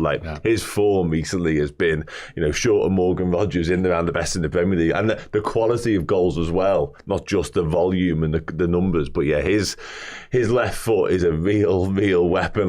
So yeah, we're going to have to be careful to not give him much room. They're so inconsistent, Chris, and that's the thing. You can just read through the results and it's win, loss, draw, win, draw. Recently though, they're on a relatively good unbeaten run. So since they got beat against Palace on December 7th, they've beaten Burnley, beaten Forest, beat West Ham, drew with Crystal Palace, which was obviously last night as we were playing as well, so only really caught the highlights of that one. They've kind of steadied it a bit, because Dan's right. We were talking after that, around that Palace game, they'd just obviously narrowly been beaten by Manchester City after almost aging and miraculous comeback. Yeah. And they were down the bottom. They were only a few points off relegation. They have turned things around relatively quickly, but they're a team who play close games, and that's what we are at the moment in time. They don't get battered. They don't batter anybody. They're just very even keel. And if you say to me Sunday's going to be decided by the odd goal, I think most people... Hello everyone, welcome. Thanks for joining me. I am here to tell you about this incredible giveaway that we are doing for our legend subscribers on Red Men Plus. This is the Craig Johnson signed Crown Paint shirt. It is absolutely glorious. Every single month we give away something to our legends on redmenplus.com. It's a great way of showing your support for the channel. It's a great way to get closer to us as well, because you'll be in the Discord group and there's loads of other benefits, merchandise, discounts, all that type of stuff. But the big one for me would be this. It would be the opportunity to get into the prize draw for these incredible signed items. Craig Johnson Crown Paint shirt signed by the Liverpool legend. Join up this January as a legend on redmenplus.com. Thank you. Oh, right, sounds okay. Wow. Hello, everyone. We're back. Yes, thanks to everyone in the comments who's pointed out the game has been delayed by 15 minutes according to a medical emergency. I'll find out. I'll find out more. I'm literally just searching Liverpool journalists on Twitter to find out someone's explaining a little bit more on that. Put something out at some point. Yeah, you'd imagine, wouldn't you? Fulham have confirmed today's kickoff has been delayed by 15 minutes due to a medical emergency, says Paul Gorst. What's some journo insights from regular journo insider Paul Gorst? Oh yeah, I've got what Fulham said as well. Oh. Due to a medical emergency at the ground, kickoff has been delayed by 15 minutes. Excellent. Brilliant. Cool. Really expands on it, doesn't it? Excellent. And that's why Paul gave us no more information, which it wouldn't, even if they did, he wouldn't have bothered. There was no more information. Straight facts with Paul. Yeah. None of the fluff. None of the fluff, all of the facts. Good old Ghosty. Yeah, so it means you've got us for a little bit longer, unfortunately. So yeah, let's make the most of it. Just if you wanted anything you want to discuss, random or otherwise, in the comments, please do feel free to do just so. Yeah, Steve's obviously been talking about cricket, obviously. It is funny that it ended up treading upon a topic that we were discussing before we even went live. I had no idea that we weren't in Lancashire anymore. Yeah, I mean, I'm not 100% sure that it's still correct. I looked at one map that had Liverpool as Merseyside and Manchester as Greater Manchester. I don't know whether the counties still exist. As a kid, I mean, I've always belligerently I've always belligerently put Merseyside on everything, like forever, even though there was a point I remember being told as a kid that obviously Lancashire was technically the county that we were in. I don't know whether Merseyside was considered like a province or a region. Not my expertise by any stretch, so little so that it's actually probably perfectly placed on the internet. So if anyone has any more information about it, can all stem from the fact that someone incorrectly stated that the Man United Leeds United game was a Yorkshire derby, and I said it's not. It's you don't mix the counties, to quote Phoenix Knights. It was a Lancs Yorks thing, and then Chris said, "Well, no, it's not Lancs because it's Greater Manchester." And there we go. Is this interesting? Who knows? Who knows? Yeah. Let's watch our viewer retention rates just seep out as we build. AI overview, because that's known to never get anything wrong, says yes, Merseyside's a metropolitan county in northwest England, yada yada yada, includes areas from historic Lancashire and Cheshire. I don't really care. All over Lancashire? Merseyside's all day, by the way. I don't feel like I'm from Lancashire anymore. I want to, while we're here, we may as well do something timely. Chloe just said it happened right in front of me. Why not more when we know it? Chloe got evacuated into the home end. She just said. Oh wow, blimey. Yeah, right. I don't know how to totally shift to this, so I'm just going to speak. Enzo Maresca has left Chelsea. I'll do more on this on Monday's Biased Pod, because that's obviously where we tend to chat about other football teams. But it is interesting, isn't it? Because Chelsea doing what Chelsea do in terms of like getting rid of a manager when things aren't quite going their way. Liverpool choosing to double down on Arne Slot. It will be fascinating to see what happens over the course. Well, not just the rest of the season, but the rest of the season plus maybe even into next year as well. It looks like Liam Rossini is like the favourite to take that job, which is another mad indicator of what is and isn't on the market in terms of managers. Am I right in saying the under-21s manager's taken over for the City game? I don't know because I've not looked into it. Yeah, I think their under-21s manager is taking over for the City game this afternoon. Is it? They have 5, yeah.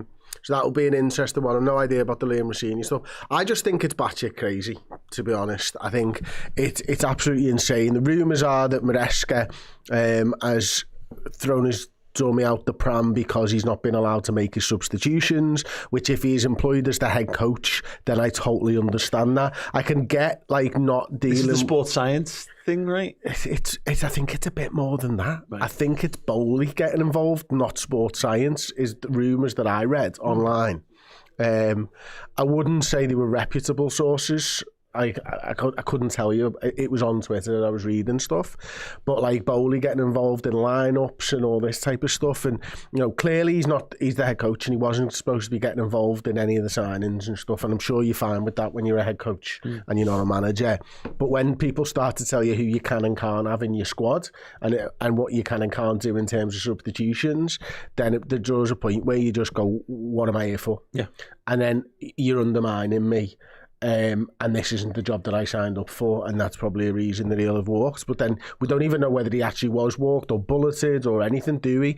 And it's all just PR bullshit spin at the moment. Chelsea basically saying, no, we got rid of him because it wasn't good enough. Well, clearly, like, you're much closer, I think, to the top of the table than you were. It was very good 3 weeks ago because you were talking about being in a title race. Mm-hmm. You're the world champions for whatever that means at the moment. You obviously won the Conference League last season. He's moved you in an upwards trajectory the whole time he's been at the football club. Yep. So it would seem strange even for that football club to just sort of get rid of him. So there's something to happen there big time, I think. And You know, and then you've got the City thing as well, you know, him being lined up to take over from Pep Guardiola and being from that stable and all this type of stuff. But I said to you upstairs before, Paul, it's just not often that a manager goes in and enhances his reputation when he's bulleted by Chelsea, and Enzo Maresca has. He's probably just about managed to get out in sufficient time that, people won't blame him for anything. You know, he's not... The season's not ended poorly, etc., etc. Yeah, fascinating. Anyway, that's football chat. I'm not asked for that. I'm going to go through some of the comments here. Carl Bernard said Redmen boss is Chloe. Yep, I agree. Football, a matter of life or death. Says, does Paul and Chris follow other sports, not just football? Welcome if you're new to the channel. So I don't care massively for other sports, but Chris is a big NFL fan. Oh no, I'm losing comment. People stop commenting. I'm losing good ones. Pause. It's too late. I follow loads of sports, to be honest with you. NFL being the big one. Love a little bit of NFL. Love cycling. Yeah. Love cycling. Grand Tours only, though. I'm not like that mad man who just watches like the Tour of Britain. Although we're going down and watch a stage of the Tour of Britain when it came past these ways. Not that, well, about 10 years ago, something like that. Maybe 2013. Came through Knowsley, so I decided to go out there and have a little look at that. Wing Sauce, lads, I'm absolutely locked into this county chat. Keep going. But the counties weren't locked in, though, were they? Yeah, I know. It's wild. That's amazing, mad. Just imagine, geographical shift. Proves that everything's bollocks, right? Mate, it's all bollocks. The maps thing. Maps are bollocks. Lines. The funniest is Canada. Have you seen the Canadian states? I'll get them up for you. They're straight lines for the most part. They've just divided it in 5. Cool. Fucking genius, mate. I mean, Is that better? It's easier to know where you are. For me, they should be defined by geographical boundaries. So when you hit a mountain, that's it. Yeah, but I've got OCD, so look at that. Fucking straight line right down there. None of that. Boom. Right there. Oh, we'll just divide that. That's probably gone with the curvature of the earth, this one, hasn't it? See that? Yeah. Just a little bit of fam. There you go. Put it up. No messing around. I've never heard of none of us in my head. That's it. There's Newfoundland over there and Labrador, Paul. Wow. Yeah, I've heard. You know what? I've heard of every. No, Manitoba. No, okay, fair play. You know what? Geography was never me thing. On the subject of which, I can therefore tell you, they've gone through a lake on this one, Paul. Hang on, look. They have. Look at that. Yeah. I mean, at least you know where you stand. Could drift between states. Wow, cool. Ashley Knight, Paul or Chris, have you ever been to Wiltshire? I don't think so. I've eaten your ham. I think Flavs lives in Wiltshire. Let me have a look. I know about Where the fuck is Wiltshire? Oh, it's near Bath. I've driven through it. I've been to Stonehenge. That's in it, yeah. Is it? Yeah, Stonehenge is right in the middle of it. Is it? Yeah. Oh well. So there you go. Yes, I've been to Wiltshire. Yeah, I've driven past Stonehenge, but I wouldn't say I've. Yeah. Then yes, there you go. Cool. Didn't think it was there though. Thought it was a little bit further north. I presume Wiltshire was just outside London, to be honest. Like one of those. It is. It's a long way outside. To the side. It's a long way outside. More Bristol than. It's very Bristol. Okay, it's very Bristol. Cool. It's got Bristol going for it. Yeah. It's well nearby. Right. Okay. What else have we got? We had some. Levi Scouse. I don't know whether you were just working in a Cuba, but here you are anyway. Merseyside came about in 1974. We broke away from Lancashire. Love that. Echam, Paul, your show with Mo and Don was 10 out of 10. Were they nice?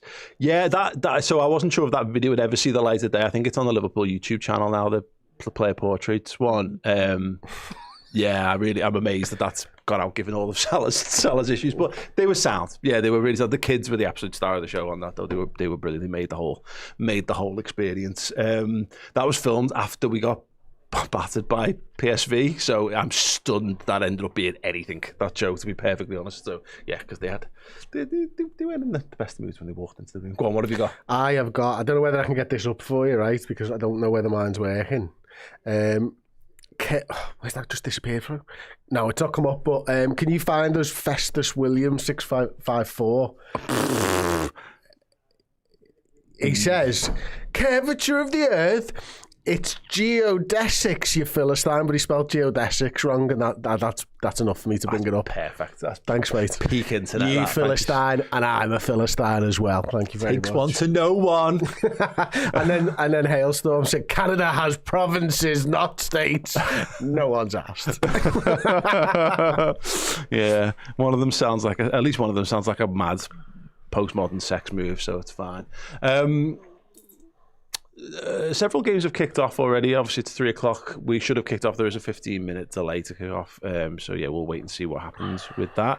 So yeah, right. I need to get these back to where we're up to. Do you oh, there you go. Rookship Rion says, do you ever hear from Aubrey? How's he doing? Only OG Redmen fans will remember the ghost and his friends and family, of course. Yeah.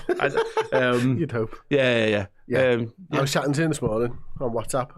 You mean he was chatting to you? No, I was chatting to him. I was asking him some questions and he was answering the questions in a long-winded manner. I love Aubrey. I see him fairly regularly still, yeah. Cool. Let's see what else we got. Yeah.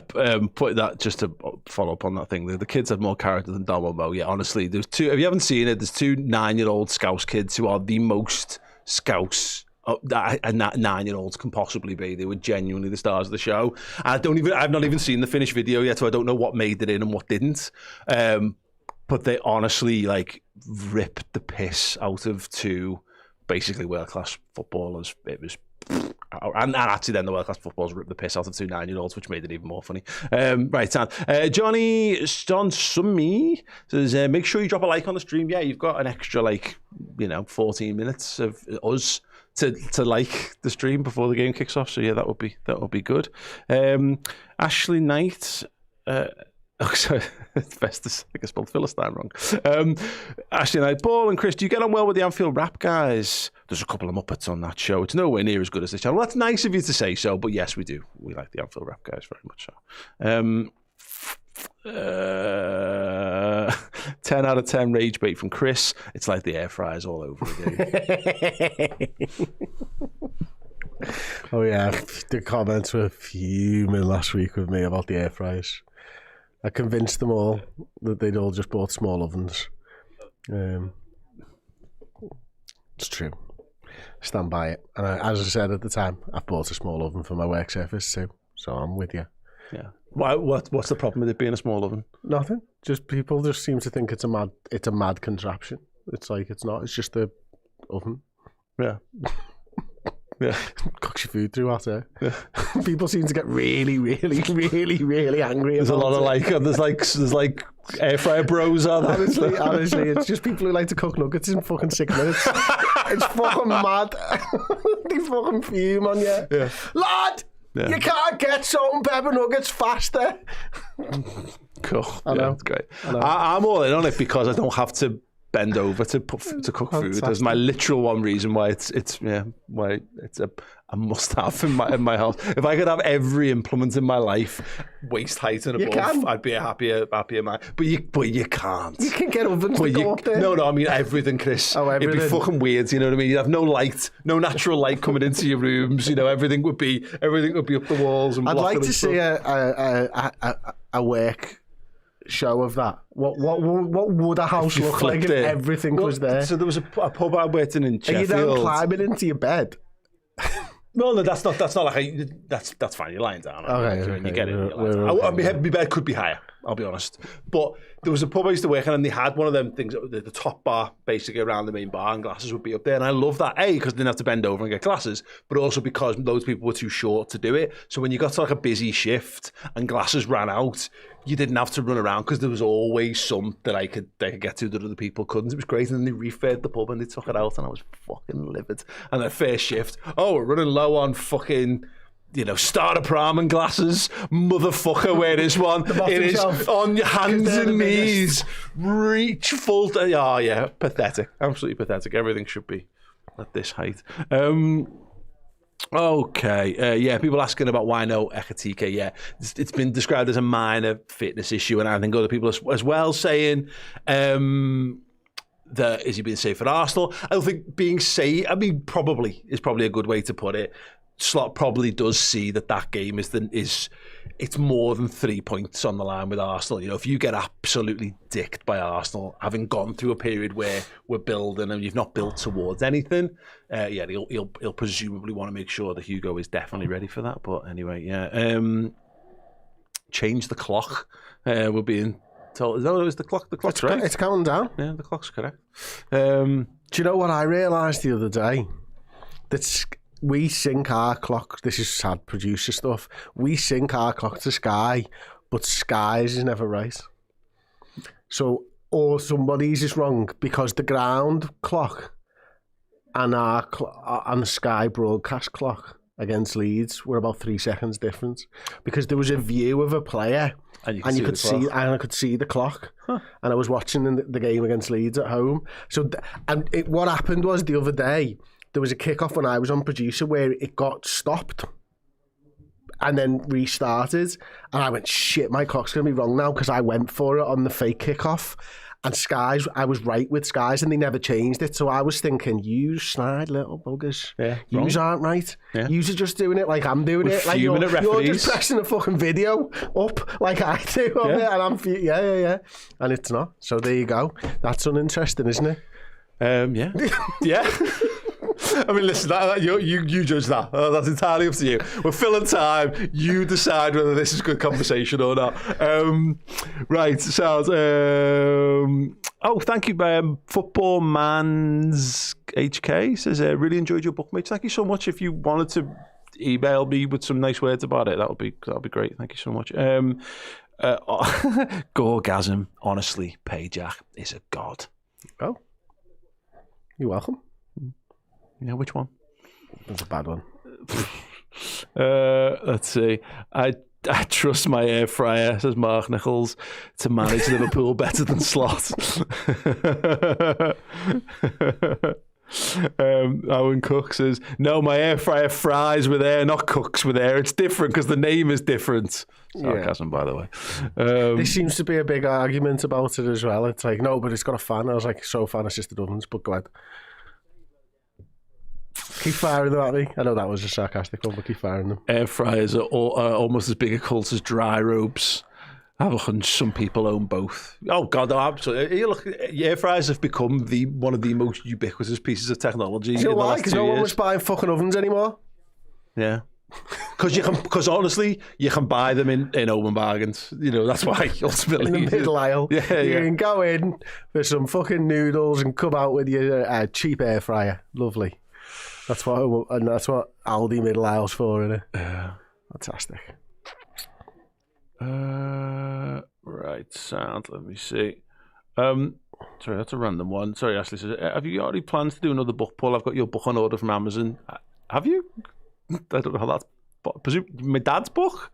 Because if you've ordered mine from Amazon, then you've quite possibly been well, they've ripped it. Oh, yeah, they just had it off, yeah. They've AI'd the shit out of your book, lad. It definitely is not on Amazon.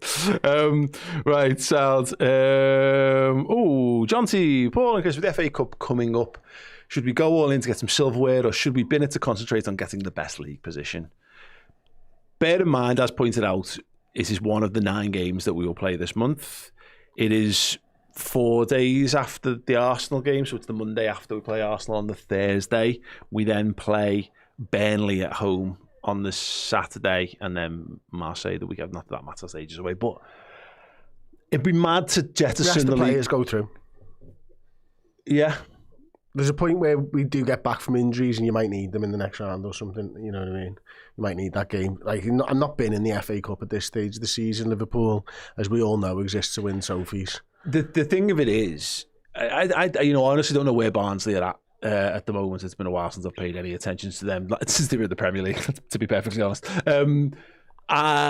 So we binned the game of playing against Southampton, but obviously Crystal Palace, apologies.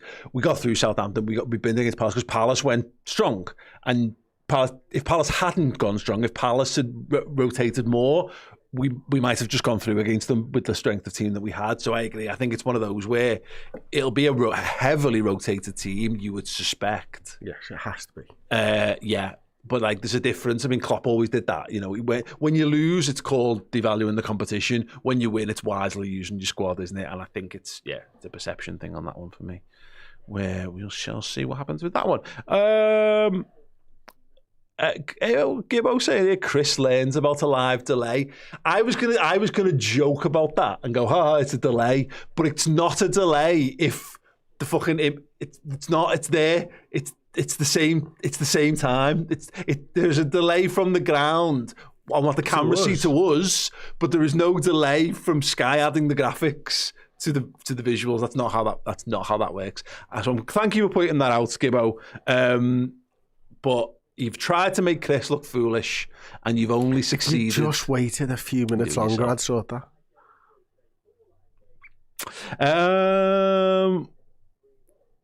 Why, Jason Lowe said, why were fans fixated on Liverpool having a good performance when the January period was always being about getting results in seasons gone by? Because December's performances weren't good. Yeah. but we didn't. We went unbeaten in December, which is mad. You know, again, we've got an amazing. You see, I forgot on the stat. If anyone's got access to it, like it's been a long time since we lost the game in December. Basically, I think it's the long and short of it. We tend to be very good in December, but I agree with that. I think that is a good point. And the problem is ultimately because what we want is Liverpool to be as good as they were when they blitzed the league last season, or even the good seasons under Jurgen again. Because right now, the Liverpool that we're watching are not as good as Arsenal and Man City, and we expected to be at least as good as them. If not, let's be honest, we all expected to be better than them this season. That was probably a bit foolish in hindsight, but doesn't change it, And the fact of the matter is, I think we all just want to see. We wanted to see us stop losing, and we've done that. At some point, we're going to need to see us be really good again. But I agree. I think it's a very astute point that there's a lot of football in January on the back of and it's a bit of a grind. No, it is. See. I think my biggest disappointment this season is I was not expecting a transition season, and then what we've turned into is a transition season, isn't it? I think, and that I know that we made a lot of changes in the summer, and far more than we've ever seen, and some of those changes out probably didn't need to. You look at Joel Kwanzaa as a good example of. If you kept Joel Kwanzaa and you'd convinced Diaz to do another season, say that might not have been possible, but just for the sake of talking, where would Liverpool be this season? Exactly, and we'd be damn close probably to Arsenal and City, which is crazy, and loads of room for improvement still. Equally, trying to put a positive spin on it, and I don't think that we're going to win the league, but I will say that as well. Like, you can absolutely claw back what you've lost in half a season. It's just that we're not in a position right now where we're playing well enough to do that. Liverpool could win every game between now and the end of the season and put down get their points per game average up to like 2.5, which is what you need to be a top side. Beyond that, and the other two teams could just carry on at the form that they're in, and Liverpool wouldn't get near the title. So, it's tough. I saw some good comments on where are they now? Brace the bill. Why is it called dry cleaning when you soak clothing in chemicals? Because if we called it dry cleaning, no one would use it. If we called it soak clothing in chemicals, no one would go there. Yeah, it has to sound like mystical. Like, ooh, it's dry. Well, I can't do that. I can't dry. My dry cleaning, leaving it on the floor. Dry cleaning is spraying it with Lynx, right? Yeah, yeah, absolutely. And Diane, who started to take it too seriously. Sorry, Diane. It's called dry cleaning because the process doesn't include water. Okay, fair enough. But are the chemicals wet? Because if the chemicals are wet, then they do include water, right? Almost by definition. Yeah. You'd need H2O. Right, okay, fine. Go on. My rudimentary GCSE chemistry might fail me here, so I'll stop. God, there's a lot of people on this air fryer shit, Chris. What have we done? I told you, mate. I told you. You can't do it. People just fume on it. Eamon Carmel. Because air fryers are cheaper to run, easy to clean, and cook food faster, and you can do something simple in minutes. Yeah, your something simple is chicken nuggets, and I've outed you. I know, it's fine. I'm not disagreeing with you. Yeah. Although I do find that like a tray that you put in the oven is just as simple to clean. Yeah. Just saying, like. Don't have to preheat though. Again, like you're getting so angry, but like you do have to preheat an air fryer. Do you? Yeah, you should. How do you preheat? Just let Turn it it run on. for a bit. Just turn it on. Yeah. But like let it run for a bit, or just Yeah. really? Yeah. Wow. You should always let everything get up to the temperature that you want. We're underway, by the way. Oh, there you go. Is this smoke? Is that from the flames? Yeah, And all that's that the type of hot stuff, squad yeah. Liverpool have put out. Anyway, Fulham have the possession of the ball. Thank you, everyone who's joined us throughout this wild extra period of waiting for the game to kick off. It is in the left-back position, and Kirk has shepherded it out for a Liverpool throw-in. If you haven't dropped a like already, surely us filling random time with air fryer fume is worthy of a like, right? Right? Yeah. Yes, Kirkez sends a long throw-in down the line. Cody Gakpo on the left-hand side there for a moment. Headed it. Versus drifting centrally. Look at Jones. Curtis Jones is playing. Oh, is it 4-2-4? It's 4-4-2 or 4-2-4 by the looks of it. But right now, Vert looks like he's the central of the three, if there is such a thing. I think Vert and Gakpo look like they're sort of together at the moment. Interesting. Anyway, Liverpool trying to keep Fulham boxed in inside their own third. They've gone long and all the way back to Virgil, chested down to Kerkez. So yeah, I mean, look, Curtis is doing what Curtis has been doing in recent weeks. So he's kind of like dropping deep on the left-hand side. No, it's different because Kerkez is still there. Yeah, I mean, he's not deep, is he? He's holding shape on the left. It looks to me right now like it's a 4-4-2. That is 4-2-3. Well, God, who knows? Formations are bollocks. We'll see how That's well it the point, shapes out. isn't it? Yeah, McAllister's a little bit deep there. Will he stay there? Verts drops off his man really well and sprays to the right-hand side. That's a big old kick at Conor Bradley. That Curtis Jones position, though, ultimately is different from where he was then alongside Gakpo. Yeah. Well, we'll see. Because he wouldn't normally get up there. Not where the ball was and where he ended up for me. No, that's a big change. Yeah, well, obviously it will depend upon the second Kerkez moves into the opposition half. We'll see, I guess, won't we? But what it looks like is Verts central and Gakpo's left. For the moment. I think Gakpo's central. I think they're both central. That's the point. Right. I think Curtis is the left player. Yeah. Who's now central. See what I mean? Let's not make any hard and fast decisions on this one. And now look, Gakpo's centre and Vertus on the left. Yeah, okay, sounds. It's so interesting. It's a good little Where's press there. Jones? Deep on the left that's side. Curtis ran forwards. I mean, it's not wildly dissimilar to what we've seen in recent weeks. It could well be a 4-2-3-1, but Curtis is playing the left role. Yeah, and I think looking at that's what it is now. Well, McAllister's not in. Doesn't look like he's in the 10 at the moment. No, it's Vert in the 10. Yeah, central. Yeah. Gakpo up top, Szoboszlai on the right, Curtis Jones on the left. I'm assuming it's Gravenberch and McAllister as the two deeper line players. Wild. So yeah, I'd not even considered him putting Curtis Jones up there. Interesting. I think Fulham have possession in their half, sprayed over to the right hand side. Good pressing. Is made up though. Yeah, God, yeah, absolutely. Look, he's got a whole left-hand side of the pitch ahead of him. There it is. That's a better example of it, isn't it? Where Vert is central, Curtis still on the left.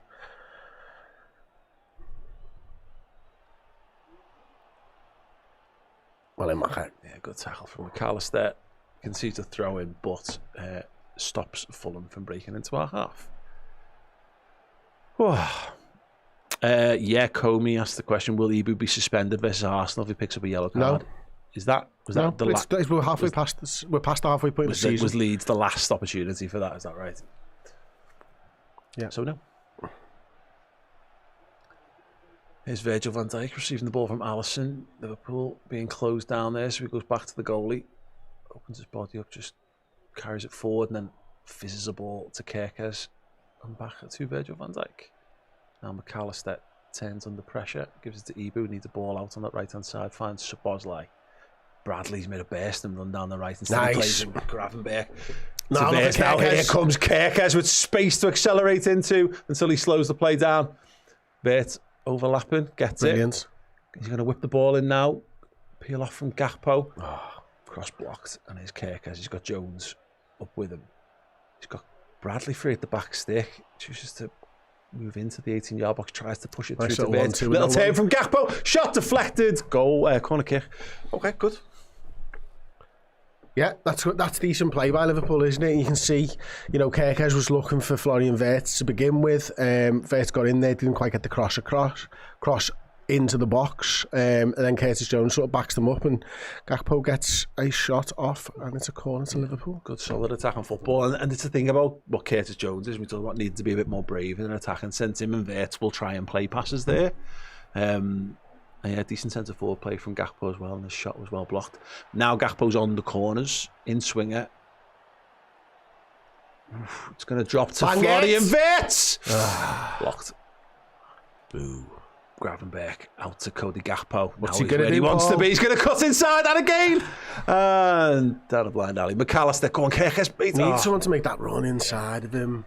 Good ball by Sobo. Great ball. Virgil's still up there. Fulham hack it clear to the halfway line.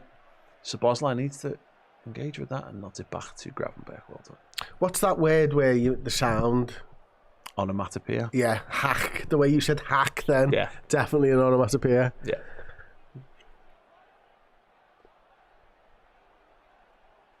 Do you get this kind of shit on other? I don't know. I don't watch other watchalongs, but I just say whether you like it or not. That's what we do. Kerkez, McAllister, you're definitely deeper today so far.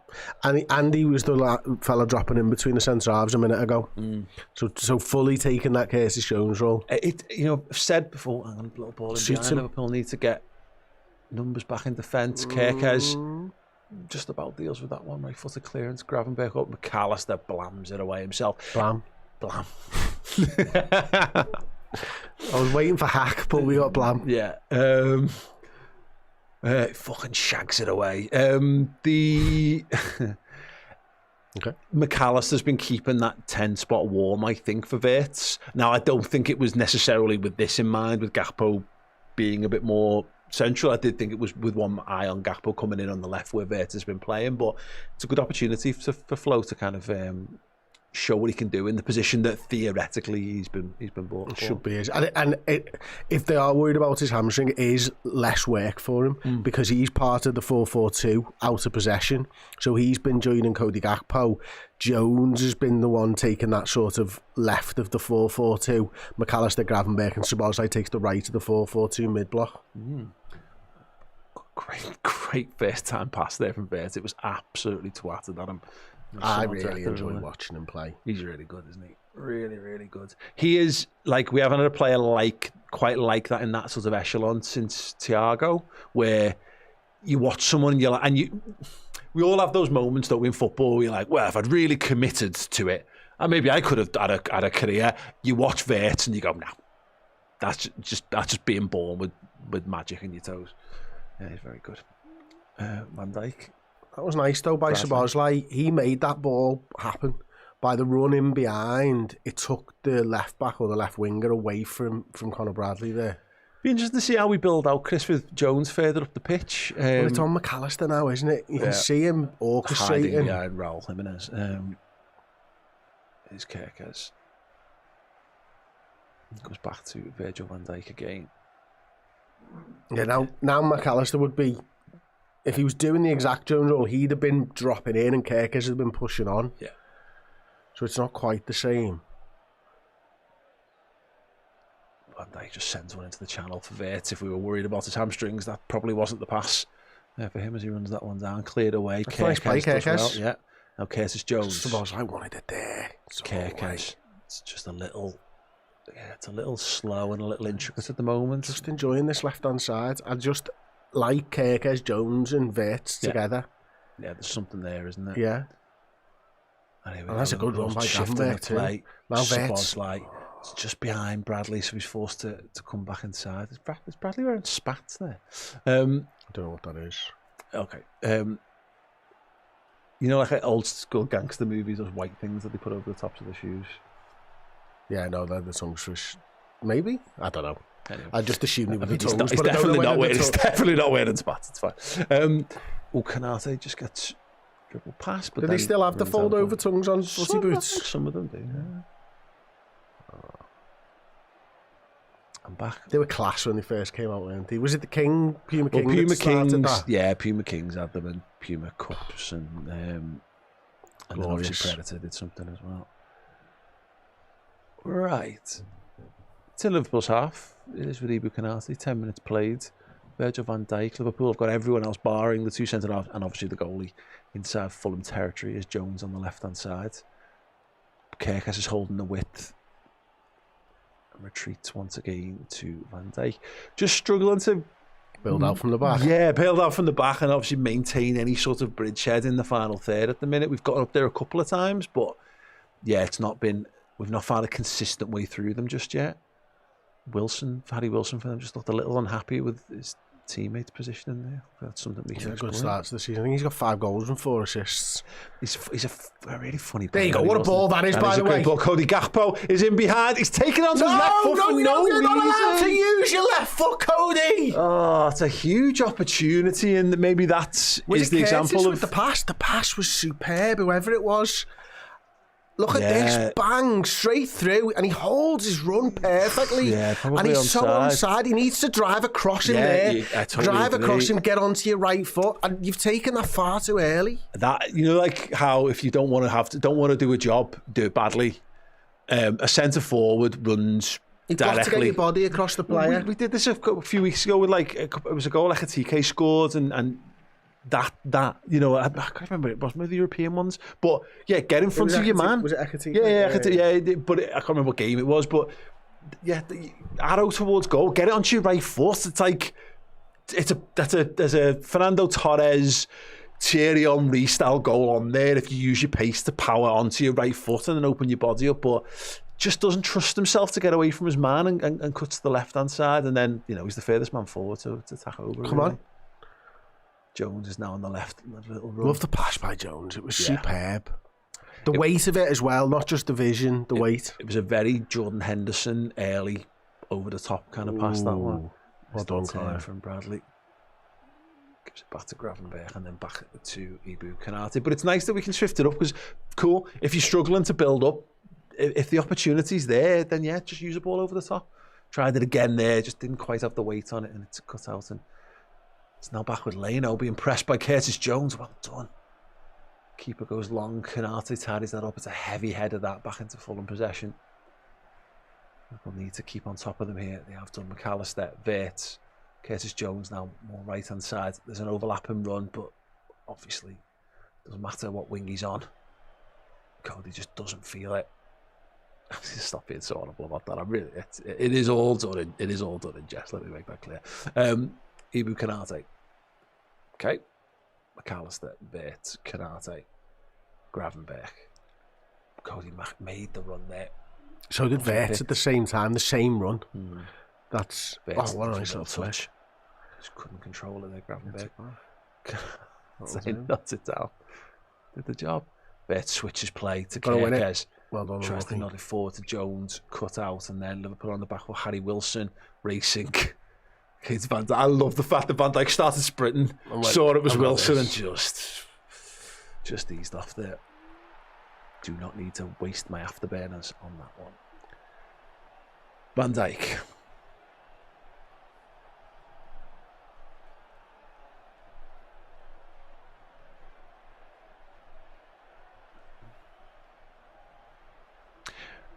Go on. Here we come. Go on. Wirtz. Bradley on the overlap on the right hand side. Just doesn't press on with it. He's going to make that run now. And He's tried to flick it round his man, didn't come off, but maintains possession. Probably should just make the run himself. Get it, flick it to yourself, mate. No, I mean, when he passed it to Bradley, he pulled back instead of just going at the byline himself. Yeah. Van Dijk. There's a question here about air fries. Semenyo. Okay. As John O saying, why are we not in for Semenyo again? And I said this, I was like, why are we doing for Semenyo? And Steve answered it perfectly to me in the office. He was like, he just wanted to play for Man City. Yeah, I believe they offered him 180 grand a week and Liverpool weren't anywhere near that. Oh, wow. back to the goalie. Oh, just trying to keep them penned in, but not all. Again, not going all in on it just yet. Pretty rudimentary, that, isn't it? I mean, it's like, it makes you wonder what was the point. What was the point? What was the point of having 4 men up there if you anyway? Fulham come away down the right hand side. It's a whipped ball. It's over everyone. It's chested down and out for a corner kick by Conor Bradley. Had to deal with that one. Yeah, just like we look like we were in decent shape there, Chris, and Gakpo just jogs towards his man, and it just opens up an obvious way out. It's kind of like makes you wonder, like press or don't. Well, we don't. Yeah.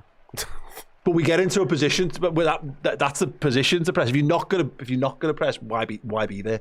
You just basically making you're being wall passed around. Yeah, honestly, I think it's my biggest gripe with this side, more so even than the on the ball stuff at the moment. Is this mid block we've had years. To the byline, looking for the cross to the back post. It's headed up but not away. Do you know what? I'll save this for the podcast because I've been thinking about this for about 3 or 4 days now. Verts now, trying to come away with the ball. Can he pick out a run? Oh, he was under all kinds of heavy pressure there, and finally is dispossessed. 1-man press. Yeah. Still going. No one with him. There you go. Yeah. There's a very, very famous clip of Bruno Fernandes doing something very similar and getting really, really angry, isn't there? With his teammates.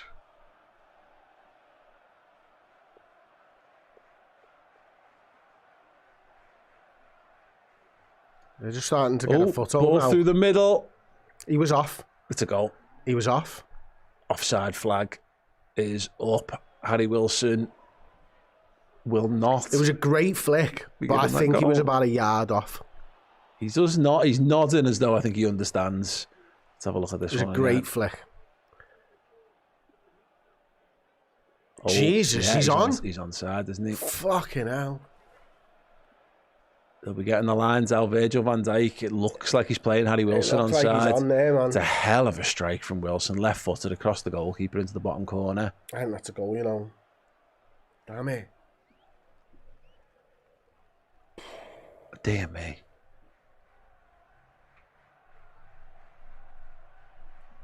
It's pretty rudimentary stuff again, isn't it? Like, Jesus Christ.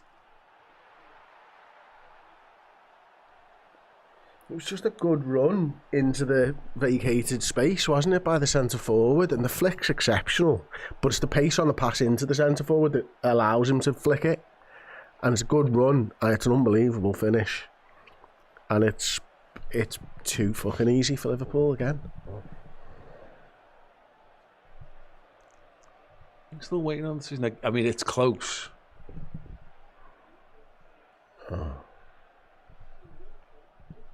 Onside. It's a goal. Yeah, 1-0 to Fulham.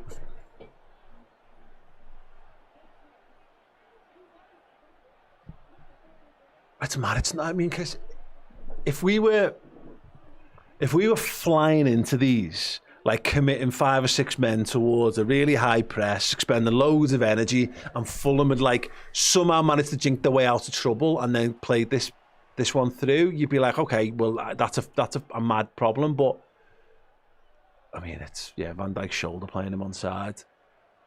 It's fucking tight, that, isn't it? Jesus. I don't know. He doesn't look anywhere close to the line to me, mate. Yeah. They just put where the line was, didn't put where his line was. But yeah, it's just painfully simple. Liverpool seem to have to like jump through 1,000 hoops to get within touching distance of the opposition penalty area, and other teams get half a sniff and score. It's mad. Yeah, and it's well executed, but it shouldn't be so easy. No. But the other example of that is, again, look, Cody Gakpo gets played through. Harry Wilson gets played through and makes a beeline towards goal and shoots. And Gakpo has a very similar sort of opportunity and is not directly running towards the goal. You make your own look. It's stupid. Anyway, Gravenberch tries to keep Liverpool up the pitch. There's Bradley to see more from him. Gravenberch, Gakpo tries to hold it up. gets felled Jeez. like a Somebody giant shouted redwood. timber. He's coming down in slow-mo there, wasn't he?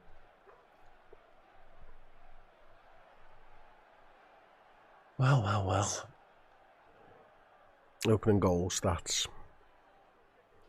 Conceded 7 times first and won none of those games. Wow, that's encouraging.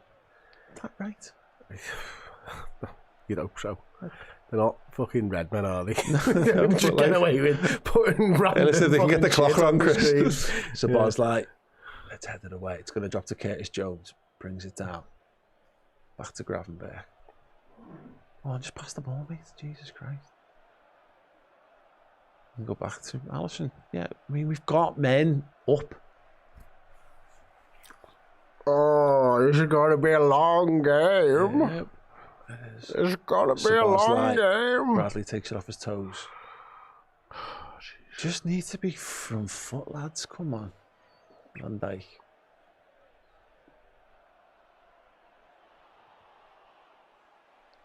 Gravenberg tries to force it through. Just towing it about through. manages.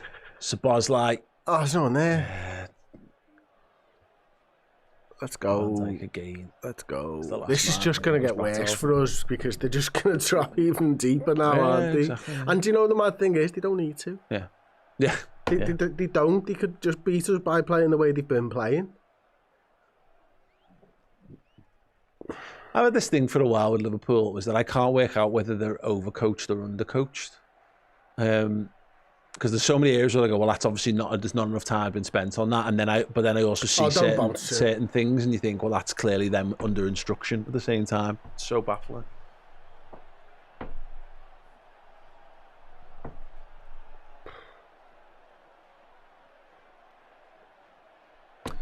Kerkers, left back, goes back to Van Dijk. It's probably the most common pass of the game so far. Gravenberg dropping deeper this time. Pushes to Sabazlai. Sabazlai's not in this game at all. Mate, either. do you know what the biggest one for me?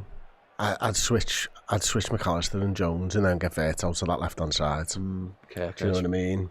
Get McAllister back into that number 10 position. Get Jones, because the build-up's where we're falling down here. Yeah. We can't get out quick enough. Get Jones back there and jiggle everything else around. It's Canate, Bradley wide right. He's got Sabazlai ahead of him. But yeah, it's impossible to know whether Sabazlai's, he's expended a lot of energy in the first half of the season, and he has done that in seasons before. You're right. Or have we nerfed him by taking him out of positions on the pitch where he'd been excelling? And it's short blanket syndrome. When the game carries on like this, you know he's ending up at right back.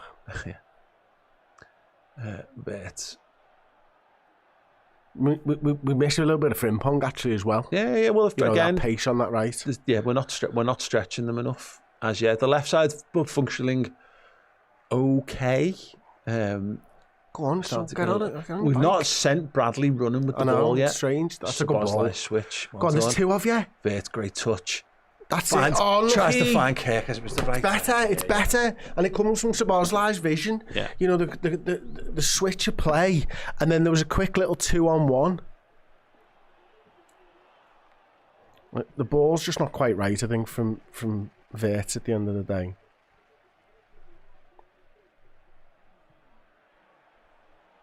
It's a hell of a finish. Oh, Alisson's so close to it. That's frustrating. There's a bunch of super chats here, which I'll get to in a sec. It's not like anything happening in the match. I just not emotionally ready for them. Especially after we came before. We were 1-0 down.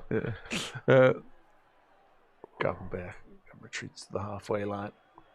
We've got we've got numbers in their half, but they're all just stood there. Yeah, but look at their line, Paul. 5 of them in a fucking row.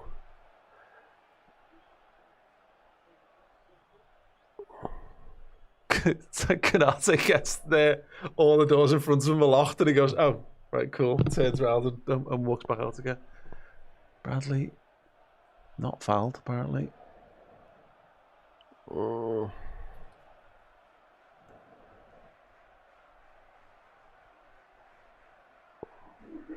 Oh, it's getting harder and harder to watch this team. All right, yeah. All right. Mediocrity is our identity. Fewest this match, Harry Wilson. Oh, that's a fucking bollocks. That. Right, okay.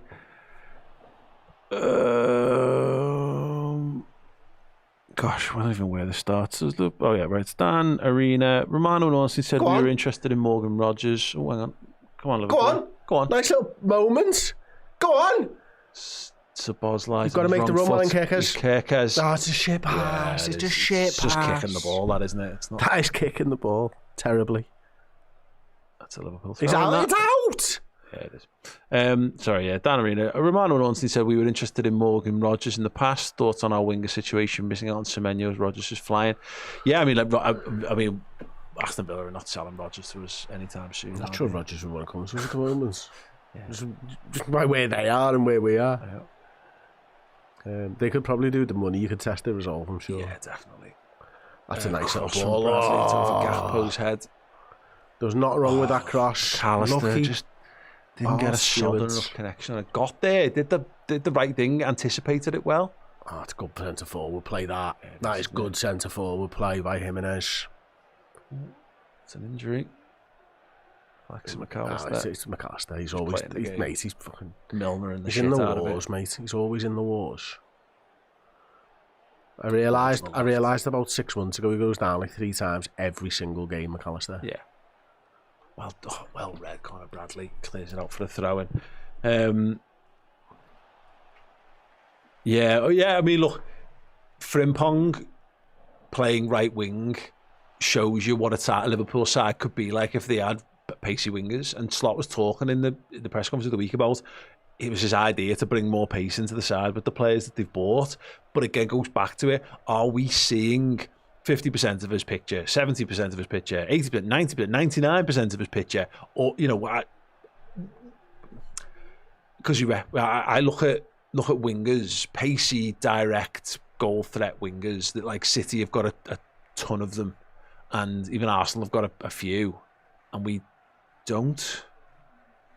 Yeah, someone like Semenyo would have been perfect for us. Yeah, absolutely. It's whether you consider the window that we've just had part one, or whether you consider it was it. Yeah. You know what I mean? And we bought enough players that it could quite easily have been it. Yeah. But it clearly wasn't it. Well, if Salah was at the level that he was last season, then it might have covered up, might have got us a bit further this season. But he isn't. And he isn't even here anymore. He'll be back. Probably. Later, by the way, I think they've just topped their group. Yeah. So he'll be a little while yet.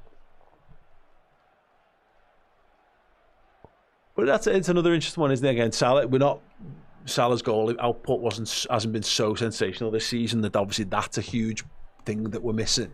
But when you combine it with with the injuries that we've got as well, it is more problematic. But think about we normally miss like 3 or 4 games of Salah, and you'd be this time of the year. And I remember us playing maybe Brentford, and we had one where Oxlade-Chamberlain played on the right, and Jota played a bit on the right for us the last time out, and you kind of just muddled through for a bit.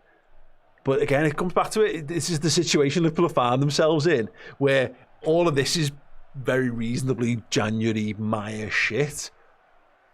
But we've got an added pressure if we really need to be loads better at this time when it is actually loads harder to be loads better. We've got the injuries. Yeah.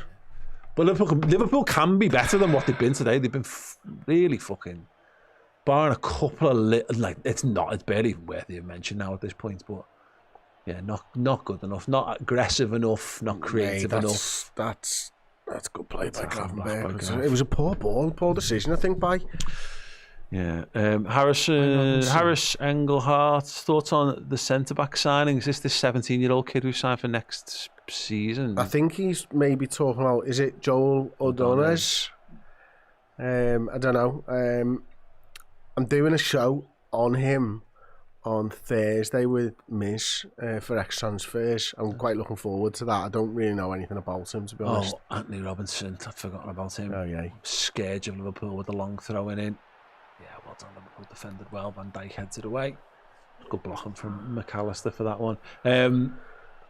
Yeah, I don't know that. I've not really been up to date on that. Is that just? Do we know if that's just noise or something? At Liverpool, well, we did a show right at the beginning for X Transfers, and his name was mentioned. Liverpool have definitely looked at him in the past. We did it on our first X Transfers show well before any of this noise came around, and Miz told me then that Liverpool have looked at him. The problem we've got again goes back to it. You know, we don't have enough space, particularly in Europe, to register non-homegrown footballers, which is why Chiesa wasn't registered. Drop out then, isn't it? Is that because I think it's just Ramsey drops out. I think, but I might be wrong does there. he Let not me know count in the as homegrown? comment. I think we registered him. I think. Can someone let me know in the comments on that one, please? Because I know Chiesa wasn't registered and only became registered because Leone got injured and we were allowed to swap them out. But anyway, yeah, Don't know. people want that was definitely the case, but I don't know about the other thing. That's a bit better from Liverpool. Vert's getting stuck in, does brilliantly there. Szoboszlai now. It's 3-on-4. He's not got the numbers in attack here. Vert push wide right. Jones is now into the box. Vert's dancing. Gets the ball and Curtis Jones goes to the flick. Just couldn't get a connection. Good defending in the end, but brilliant pass. Great run. Midfielders to get into the box. He's got two kids with nothing but midfielders. But it's good play. You can see it now. He makes the run outside, and Szoboszlai draws him in by running towards him. Vert stands him up. He knows he's waiting for a run. You can see him, and there it is. It's late, but is it slightly behind him, or does he choose that finish? He tries it's slightly behind him. It's good defense. It's slightly behind him, which is why he chooses that finish. It's good play. Yeah. Corner, Szoboszlai, outswinger, fires that one in, headed up. And now headed down to Vert. Goes over to Szoboszlai. Vert inside. Give and go. Go on, pass it. Oh, it's a great whip. Gakpo. He's at the post. He got his header on it at the back post. Cody Gakpo. It hung in the air for an absolute eternity. So did he. Yeah, by the way, Jordan-esque. And then it just connected with the far post instead of the back of the net. He's off. Yeah, possibly offside there. Oh, Keeper so totally unlucky. beaten. Yeah, it's a great cross. I think he's offside, but it probably wouldn't have counted. The flag went up, so yeah. Right. Mr. C. Kendall, I'll get to your super chat in a second. Come on, the Buds need to capitalise on this. We've just shaken them up a little bit. Oh, he's done well there, Vert. No, yeah, release. Gets kicked. Liverpool throw in. Yeah, Mr. C. Kendall, we needed a watch along, a Redman interview with your better halves so we get to hear and learn all your secrets from the ladies. Dear God, no. Bring the missuses on for the watch along. Yeah, no. They could not care less. Could not be less interested. Certainly not for early January slog games of football against Fulham. Big games. My missus likes games with proper stakes and emotion and drama and stuff. But yeah, trying to sell this is not worth it. No. Right, Virgil van Dijk has it again. McAllister drops to take it off and gives it back.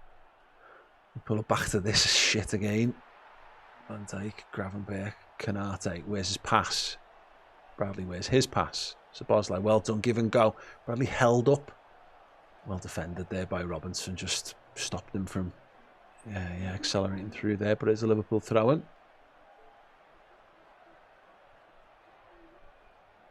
Szoboszlai passes it over to Bradley to take this throw midway inside the Fulham half, far side. Lobs it all the way back. Interesting that Vert's dropped back there. Just wonder whether he's just trying to find the football now. So, fucking hell. Pressure there. Gives it away. Hold on, Vert. It's actually going to be quite difficult for him to deal with. Liverpool body's over there and now throwing it, taking quickly. Liverpool. Does their sleeve shirt say "Hi Bob"? Is that the sponsor? Is it? No, I don't think so. Surely not. Anyway, Hi Bob. McAllister. Try the ball. Curtis Jones with a little Marseille turn in Pro Evo terms. It is, Cleared. yeah. It says Hi Bob. Oh, cool. Their sponsor's Hi Bob. Apparently so. Hi Bob is Fulham Football Club's official sleeve sponsor. Oh, sleeve sponsor sound. Yeah. Okay, cool. Sorry. Yeah. Get on them. Just free advertising for Hi Bob. Fuck off, Bob.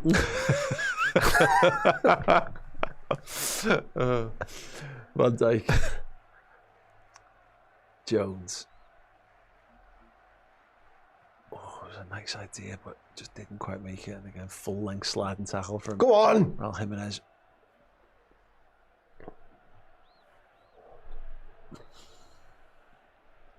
There to gain now with Liverpool's most advanced footballer, Gakpo, coming over to the left-hand side. Well, just a yard, 2-3 yards behind everything in the decision-making. It's like people, all the pressing triggers that were trained in have just all been deleted out the file. No one can remember. No one can remember what they are anymore. Pressing triggers, Paul. Yeah. That would require us wanting to press. Well, but this is the thing. Someone pressed there, and then someone else goes, "Oh shit, yeah, I'll press." And then the third man, Gakpo, goes, and then by the time Gakpo goes, "Okay," goes, "Oh shit, I probably should go because if he doesn't get that, the pass is going to get." And we just run, but we're 5 yards away from where we need to be, and then 15 yards away from where you need to be to if you've not pressed. It's fucking mad. That says to me, it's the players wanting to do that, and Yeah. some players listening to the manager, and some players going, "Well, we've got to play the game." Yeah, absolutely. Yeah. Which is not a good position to be Or in, it's again, it's been so undercoached that the manager's saying do it, and they actually don't know how to do it properly anymore. But either way, it's not. What right. a ball! Whoa, it's a bit Too long. hard It's a bit for Curtis long. to get onto. It's kind of yeah, there's a comment about it that I'll get to in a second. Lucas Atmundo says slot out calls, short-term emotional reaction, or holding high standards for the club. Sounds like it can be both. I think or it can be both or neither. You know what I mean? Yeah. Who knows? It's like the Maresca question of Chelsea have a history of sacking managers and it working for them. Liverpool have a history of sticking it out with managers and it working for them. So Go on, keep going.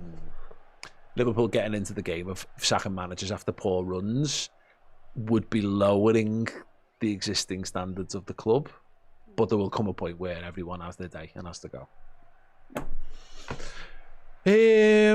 CL Weir. It's Liverpool just mildly run in the direction of Fulham's defensive line. Listening to you and do my annual budget, hopefully the match gives me more hope than my personal expenses. Sorry, mate. My giddy answers. I think the answer is poorly coached. Oh, it was so close to being a great ball from Curtis again.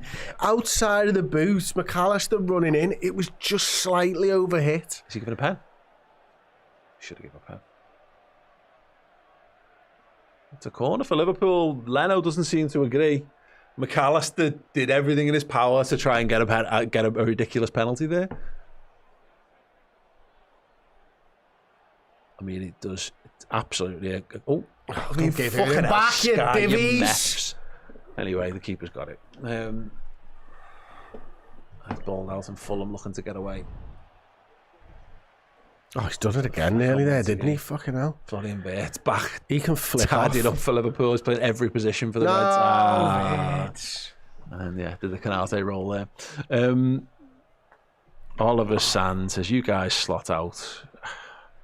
I'm just hugely depressed about my life in general without having to get lost in the mire of the Liverpool manager. I'm not, and I've told you the reasons why many times this season, and it all links back to what happened in the summer and the tragedies around Liverpool there. Okay, I think we give him this season and you move on. If it gets to the point where Liverpool sack him, I won't be bothered. Yeah, like I just won't. Yeah. I don't think you sack him until you've got someone who's better who can come in, and I don't know who that would be. If you can guarantee me there was a manager on the market now who could get us immediately back to where we were, then I would probably take that. But I don't know who that is. Give it away. It's just poor. It's just poor. Gravenberg, Szoboszlai.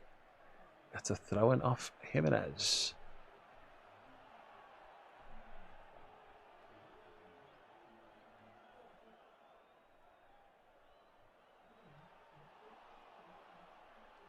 McAllister.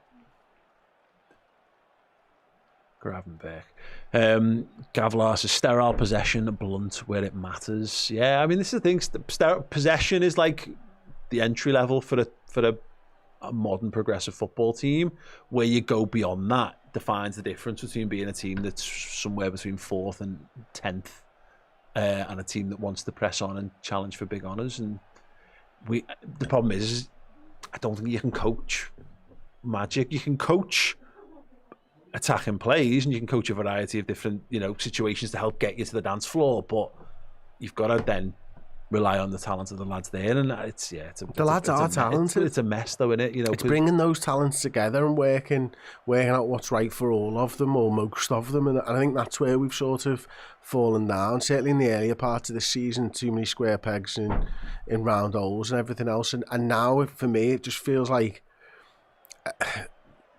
we've got something working on that left-hand side. Let's not get away from it. Let's keep using it. Yeah. Let's keep growing those relationships and getting them better.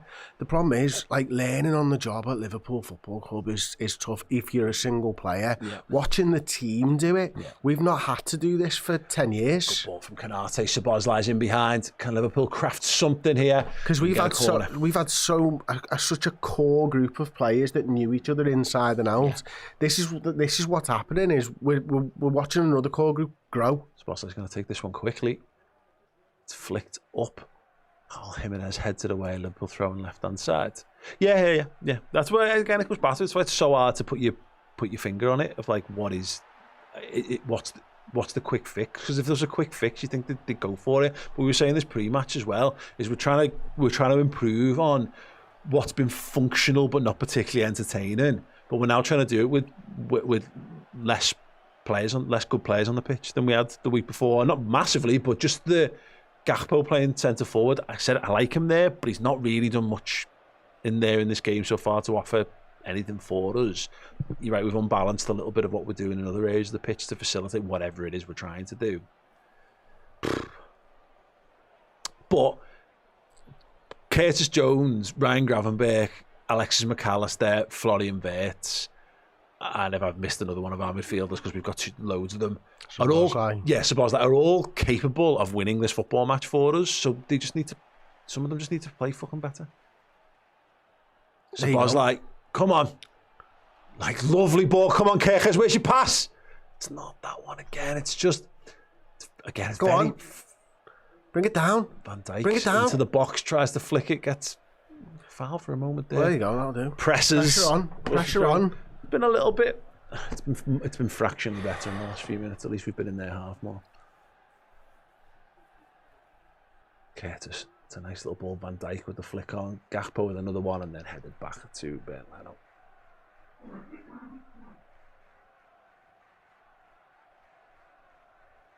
Players have just got to grab this here, Chris. I mean, yeah. They need to. They need to try and make something happen, and I honestly think they need to do it before half time as well. The cat amongst the pigeons a little bit. Yeah. Because at some point it's going to get harder for us to break them down. Yeah, exactly. It's not going to get easier when we're tiring. They're getting their backs up. The crowd are getting even more into. They've got a resilience to what they're doing. We're going maybe having to go a bit more attacking, and it leaves us open to further counter-attacks, etc. You're dead right. Will says, "Can you make a short list of brain dead comments from this chat?" No, people do. People keep receipts all you want. So I don't. Whatever. We all support Liverpool, right? We all want them to be better. Just some people take it more aggressively than others. That's a foul. I'm just really sad. You know what I mean? I'm not angry about it. I just feel fucking dead sad about it because it's I love footy and I love watching Liverpool, and I've really enjoyed watching Liverpool over the last decade. Even the seasons when we were crap, it was still, there was still things, and I enjoyed moments. I've enjoyed moments from the games, in the last few weeks. But there's definitely something lost. I just don't know what that is. And if I could definitely tell you it was the manager, then I'd be like, cool, definitely get rid of the manager. But there's psychological things, there's tactical things, there's an imbalance in the signings, which once that's done, is you've got to live in that, and yes, there's These a are the January guys. transfer. These are the guys. Well, exactly. aren't they? And look, there's a January transfer window, but there is also a point of we're gonna have to let players go to bring players in, and that's not necessarily from a financial perspective, just from a squad space thing as well. You know, one of Chiesa or Salah, if one of them goes, then I would imagine they'd probably bring a winger in, but. Yeah, they're not going to be proactive about it. I think is probably what you think. And I mean, I was convinced a week ago we were going to make signings. I was convinced Semenyo was done a month and ago. Now I'm not thinking Liverpool are going to make signings at all. Maybe a centre half if we're lucky. Yeah. That pisses me off, to be honest, because the squad needs more bodies now. It's just, does it always need more bodies? That's always the question, and I don't care for the answer. Well, it needs more bodies now. That's enough for me. You've got to buy better than you should always buy better than what's in your best 11. The problem is, I don't think we truly know what our best 11 is. We as fans certainly don't. You know, I don't really know what our best formation is or what formation we bought for. So. It has to be that, you know, and if that's available again in the January market, then they need to go and do that. And if it's not, then we'll have to we shit our pants and we've got to fucking sit in it for half a season. It should be fun. Well, yeah, that's it. But that's it. You know, yeah. Look forward to that. Some of it's not, you know, it's not like we've strained to deliberately shit ourselves. Maybe we have. But yeah, here's Cody Gakpo in behind. Cut inside. Come on, that's it. Oh, the pass is terrible. Oh, ball back to Szoboszlai. He's done so well. Yeah, he timed his run. He turned his man. He's opened it up. These little flashes. We've definitely been better in the last, maybe not quite 10 minutes of this half, but. We have gotten into more dangerous positions. We just need to end this half with a good, either a goal or a good solid shot across the bow. That's not it. That's not it at all. Goal kick. Ross Wheel, for me, there's a minimum requirement to be Liverpool manager, and those requirements are not be shit. Yeah. Yeah, cool. I'd like to think that's the minimum requirements of all football managers, football clubs, but yeah, encourage youth play attacking football. Yeah. I think play winning football is probably what anyone who grew up with Liverpool in their dominant era in the 70s and 80s would say. And the attacking football wasn't always necessarily that. Liverpool played a lot of very sterile. Mate, the back pass rule. Oh, fucking hell. The back pass rule. People like gloss over this when they're talking about like that 88 team. Oh, the great football they played. When they were 1-0 up, the keeper had so much of the football. Bruce Grobbelaar's job was just to pick the ball up and then put it down and then pick it back up again and then pass it to Hansen and then Hansen would pass it back and he'd pick it up again. But we'd get 1-0 up first. As soon as you got 1-0 up, my word, you were getting bored. Yeah, exactly. And that's what I think about all this. The youth thing's tricky because I think we kind of do I don't think Slot is a guy who's totally bought in on youth football. I honestly think that it's really, really difficult now for managers to buy in on youth football players. For a start, what does that even mean anymore? Like, they're from all over the place. Yeah. And there's nothing wrong with that, but like the levels, you're talking about the top 1% of the top 1% that can make it at Liverpool. Like, to think you've already got them at your club, you just don't, for the most part. Yeah. You might touch lucky and get 2 or 3 in one given team. Yeah. Like, really, really fucking top. It goes back to that point. I think it's slightly easier to buy, to promote youth, to bolster your squad. To get in this team, you've got to be, you've got to be like one of the future greats of the game to get game time. Into this team, we looked around. Not maybe at the very moment, but yeah. In the summer, we looked around and decided to get into this team. We need to spend 116 million on a number 10 and 125 million or whatever it was on a number 9. That's what we decided. Yeah. They are like, wow, you know, and they're coming through your ranks. We chose to prize 2 footballers out of teams that didn't want to sell them, rather than shop in the market. Like Gyökeres was on the market from minute 1.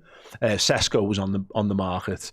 You know, we could have been in for those forwards But they obviously, you're right. The logic was, and it's funny because when you talk about this when Liverpool are in bad form, you sound fucking stupid because the obvious answer is, no, but they're fucking rubbish, aren't they? Yeah, but come on, let's not be pricks about this. You're right, and this is the hard nature of it. I agree. I don't think Slot is necessarily a guy who fucking loves playing young players, but I think he just wants to play the best players.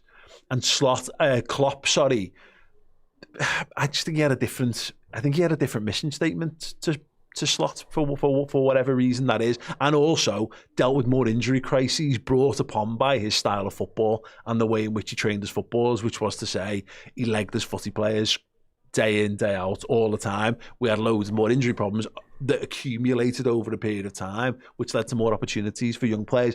And it's also skewed by the fact that we had a season in the Europa League right at the end, which meant Bobby Clark got more football, and Janelle Kwanzaa actually wasn't anywhere like a first team footballer until that Europa League run came about. Conor Bradley gets, I think, more football in that one as well, and so we're left with these lads who got a bit of a bolster off the back of it, but maybe not actually good enough. All of them were not good enough to play in a Champions League level team, so we shuffled.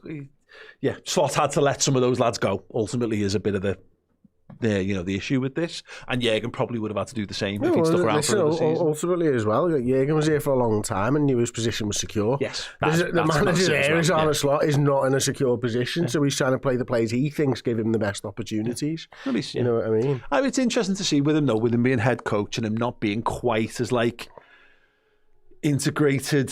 He doesn't have his roots firmly set in all areas of the football club the way that the Klopp did. Whether we are moving more towards, we'll have a guy for 2 or 3 years and then Slot doesn't come across like a guy who's going to stay here forever. No, to me, and forever meaning 10 years or close to. It probably feels like it feels shorter and shorter each passing match. By the way, I think you've got to start seeing an improvement, whether you've got injured players or not. We need to start seeing better performances out of the players on the pitch, and all right, the results are better, but the performances really loads better. I wouldn't say they would. We've shut the door at the back. Yeah, that I will agree with. We've also played worse teams. Yeah. So we've picked up the wins that we should have been picking up against it. But the problem is, of course, it just goes back to it. Are we a squad that's built or trained for the slog that this Premier League demands this season? No, so we're just nothing. We're an in between mishmash of teams and identities. At least you could point to it before what it was like under Klopp. Whatever formation we played, you knew that high intensity, first pass forwards. Intensities are identity, all those buzzword bollocks that kind of came out off the back of it. You knew what a Klopp Liverpool performance looked like, and I see the criticism in the comments, and I get it. And this is where you get comments a bit like, I just want to skip ahead of Alison's one, but just to go to Nimrod's. All Dutch managers play the same, boring, safe, slow footy. What makes you think Slot is any different from the rest of the Dutch managers? That's a little bit like borderline. We're bordering on xenophobia with there, so be careful with stuff like that. But this is still, let's not be pricks, it's still the manager who won the Premier League for Liverpool last season. And then I know that I get bored of the counter. Well, it was Jürgen Klopp's this and blah, blah, blah. Yeah, cool. But it's not fair to disassociate ourselves from the good football that we did play last year. That is what it is. But I do share the fears that Slot's quite slow and steady and be deliberate in what you do stuff needs then moments of fire to ignite it into that, to elevate it beyond what it is. And yeah, that is that on the players, or is that on the manager to free the players to be able to do that? It's great. Listen, the manager's not doing a great job. I think everybody can see that. He's not. The players aren't doing a great job either, though. That's the other part of all of this, and there is a lot of focus on the manager, and understandably so. But because it's the easiest thing to fix. But Cody Gakpo making a poor decision and deciding to hit it left-footed for the first time in his Liverpool career from fucking 25 yards away is fucking stupid, isn't it? You know what I mean? And we've seen so many of those types of things where the players just aren't playing well either, and it's not down to coaching. It's down to decision making. It's down to positioning. It's down to a lack of confidence, and all of those things all come together to create this incredibly shit pie that we've been served week after week over the last 2 months, and it's very difficult. And it's even more difficult because there are other teams doing better than us. Yeah. Like the league's not I don't know. I thought the league was really good at one point, and to see where we managed to get to after being not shit for fucking 6 weeks tells me that the league's not very good. Mm-hmm. It's all come together. Listen, I said before, how we got in fourth playing the football that we played is mental. Well, because we've forgotten what it's like to really battle for fourth. And sometimes you have seasons where you've got like 6 sensational teams. All the talent is filtered into 6 or 7 teams. And so that European place things become really competitive. Now there's a bunch of teams from 3rd down to 14th. And the talent has been spread out. So yeah, it is a little bit, that middle chunk is more competitive. We've ended up in there, which is fucking wild. So the league is, I think the overall quality of the league has kind of elevated, but it's being stuck in the middle of it's fucking weird. This is what it is to be fourth, though, with us. If we lose this game, we're in the form the teams who finish fourth are in. And that's sad because we all thought we were going to win the league.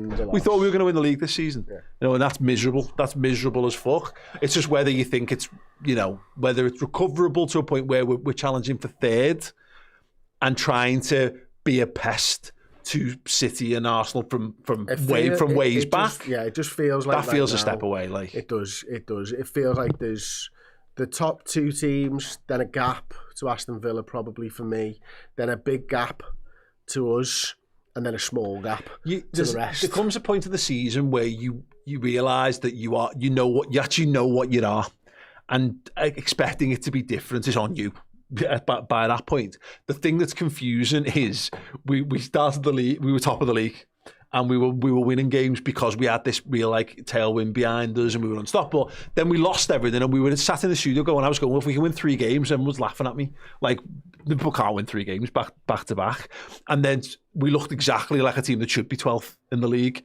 And then we've changed that and we've got to 4th in the league and we look like a team that should be 4th in the league.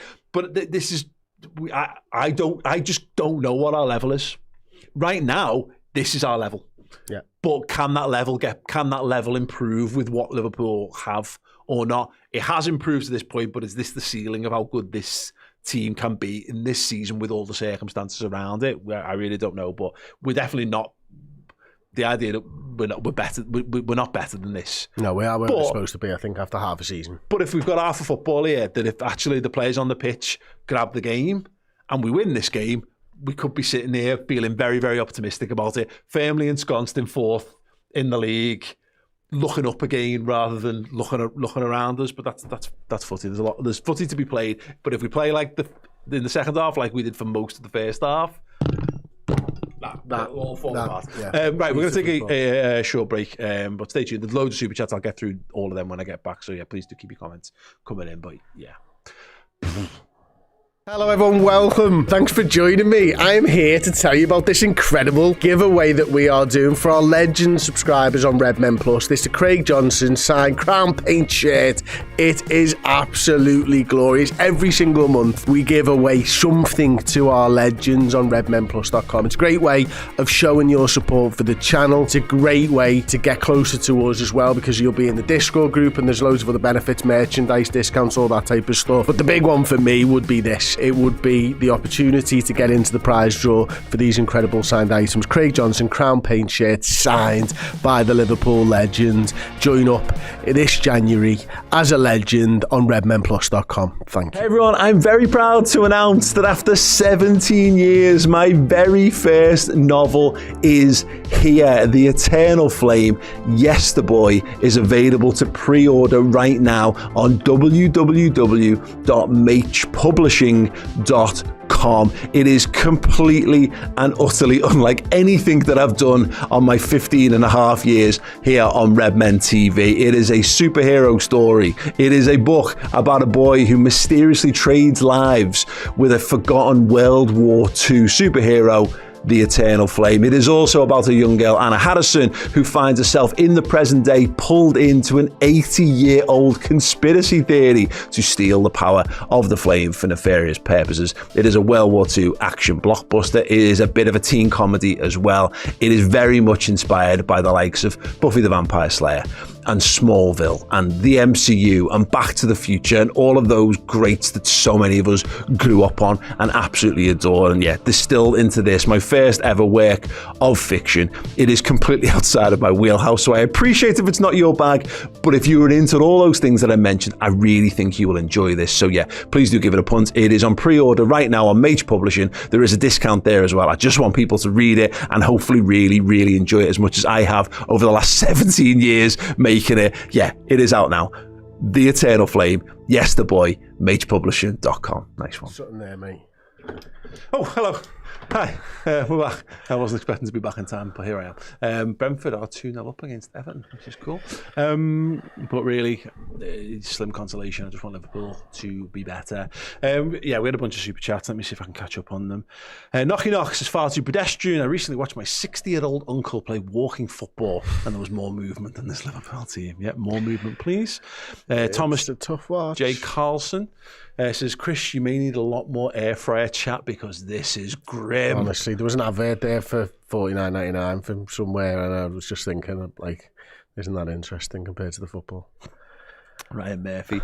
This is down to tactics, no overlapping from the fullbacks. That seemed a bit strange, like, yeah. All through the middle. Slot football is dire. This can't keep going, slow and boring. You're right. It's like, this is what have we got? What have we got on the pitch? We've got our, by all accounts, first choice left back and right back who've got pace and are dynamic and want to run with the ball. So why aren't I mean, to be fair, Kerkez has been in a few positions. He's put some absolutely historically bad balls into the box. Lots of kicks in the direction of the box, no real intent to them. So Kerkez may be less of an issue, but Bradley, we're not playing him. Yeah, but right Kerkez, for me, they're not the positions that he got in at Bournemouth. They are slow, doddery, pass the ball to him, make a fucking decision with a pack box. Bournemouth, it was attack quickly, right, first time, open space, a corridor to play the ball into. Completely different to what we're asking him to cross into at the moment. Yeah. You know, and traffic, loads of it, and pick it out like your bloody prime Pirlo. You know, that's difficult for him. That's not who he is. He's hit a fucking dangerous area of space and get somebody on the end of it. And I think that when we've actually seen Kerkez the last couple of weeks at his best, that's what he's doing. You can see him. We had a comment before about bringing our wives in to do the watch-alongs. Child, just come here 2 seconds. I'm very happy about this. So yeah. Hi. Yeah, cool. She's not doing the watch-alongs. It has befallen her to take the Christmas decorations down, unfortunately. Sorry, yeah. So that's the thing. And Conor Bradley, it feels like at the moment, there was a point in the first half where there was a little 1-2 or the options for 1-2 between Szoboszlai and Bradley, and it's like none of them really want to do the going behind part of it. They both want to stand off and do the pass part of it. And I don't know whether they're worried about what happens if it breaks down or whatever. And that's a huge psychological hurdle we've got to get over, really, isn't it? Barath. Watching the Liverpool team is less enjoying than watching Test cricket. Why can't our fullbacks put in a single decent cross over 90 minutes? Yep. Oswald Lee, we shouldn't be greedy. Stabilise defence first. But it's one of them. It's like, you've got. I don't know. I'm not against the idea of stabilising the ship, but right now we're losing 1-0 to Fulham, and Fulham have not really offered anything, Chris. So we've been reasonably solid apart from that one moment where they broke through and scored, and that will be Slot's argument probably if we don't win this game. I'm fed up listening to No, exactly. Honest, we need to be more going the other way. There needs to be more bravery, more lads prepared to like grab this game and make it happen. And yeah. I'm reminded of having a DM argument with Paul Dalglish years ago about Brendan Rodgers, and he talked about him overcoaching, and it was a bit like carrying your kids down the stairs rather than teaching them how to safely walk down the stairs, and that's what overcoaching can look like sometimes, and that's a bit like this. You know, he's trained his. That's just a knee in the spine, that, isn't it? Teaching his lads, almost coaching the magic out of them.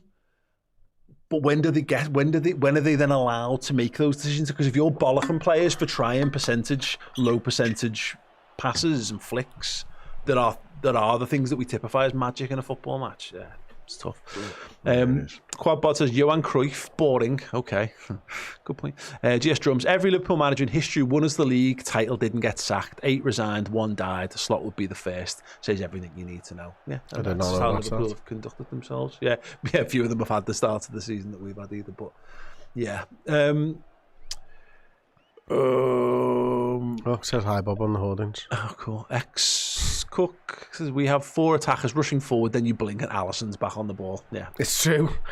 We love to play the ball backwards. We cannot create this like pressure cooker football anymore. That's the thing that we've lost. I think one of the many, but one of the real things where you keep a team penned in and they feel like they're fighting for their lives. Because I think what it comes down to is we only no. I think. They're trying to do something that they're trying. Okay, because with a great ball, get him out! He's off. Oh man. Well, that was fun for a brief moment, wasn't it? Was a good wasn't that straightforward? Smash it into an area.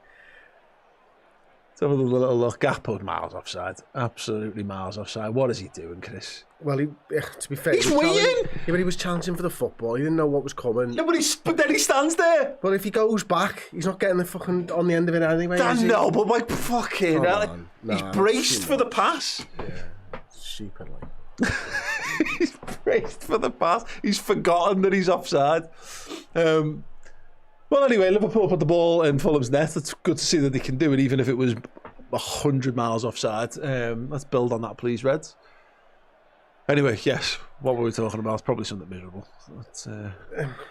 No, the reason we go back, I think, is because they're learning something new. They go back to the position that they feel most comfortable in and start again. Yeah, they can't start halfway. It's like, have you ever watched battle rap? And there's a fella called Gemini, right? And he's fucking brilliant at battle rap. But if he gets disrupted by the crowd, sometimes he goes back far too far to the beginning of the rhyme where he learnt it from. Yeah. Like, do you know what I mean? You could be 8 bars in and he's taking it back, and if he gets disrupted again, he takes it back to the very beginning. Yeah. And he's absolutely amazing. It's a really small thing if he ever sees this. But like, it can be annoying sometimes, and I think that's what Liverpool You've already doing. said this bit. Just going back. Stop going back to the beginning. Yeah. Just start from there. Get in your positions from there. Yeah. Yeah, but also again, I do think it is a little bit of personnel sometimes. You know, not having that lighthouse style defensive midfielder where you feel like you can't kick. I remember when we put Fabinho in that team, it was a point where teams would empty it, and it reached Van Dijk and he'd head it back the other way. We put Fabinho in, and all of a sudden the ball stopped going. Oh Christ, they're in again. The ball stopped getting near Van Dijk because they couldn't get it over Fabinho. And it would hit Fabinho and stick, and then all of a sudden we regained possession 15, 20 yards further up the pitch just to start with. Don't get that sense. You don't feel like it's difficult to play through Liverpool. It's not difficult to play through Liverpool, is it? That's the point. Jones. Vert on the left-hand side. Okay, let's make the run, mate. Look, another guy didn't want to do the overlap. Add it to the list. Yeah, but again, that goes back to like coaching as well, isn't it? Or you know the tactics in which we use. Or is that keeping the back door shut? Yeah. You know, not committing. But what's the point of having the fucking football if you're not trying to score? Anyway, Curtis Jones. We just saw, we created a... There you go, keep going. The lines. McAllister, bundled to the ground. Referee gives a free kick. Well done, referee. Thought he wasn't going to give that for a second.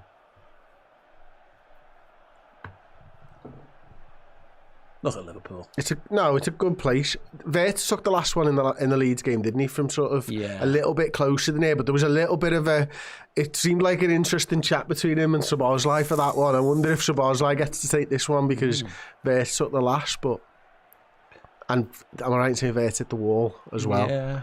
Szoboszlai seems to be all up in everyone's grid there now, and maybe had the ball under his arm as well, which might be the kicker. Don't let Virgil anywhere near it. Don't even tell him what's happening. Remember that conversation? Don't even tell him what's happening. There was that. Well, was it even like Celtic training where he anyway? Yeah. Ladies and gentlemen, who was that centre half that Chelsea had who could take free? Did he score one against us as well at Stamford Bridge? What was his name? Can't remember. Oh, the one with the hair? No, not David Luiz. The other one, he was like a groch. I think he was bald. Because David Luiz used to take free kicks as well, didn't he? Mental side foot ones. Alex, correct. Did he play for PSV? Maybe. Anyway. So there's a lot of people in the chat saying Alex. Right, he is absolutely smashing this at the goalkeeper, and then it goes to the goalkeeper's right and goes in.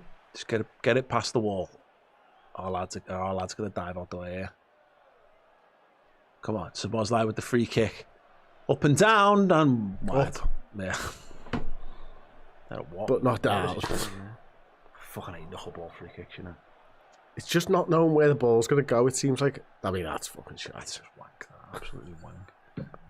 Everyone in our end were just like, okay, got excited for nothing.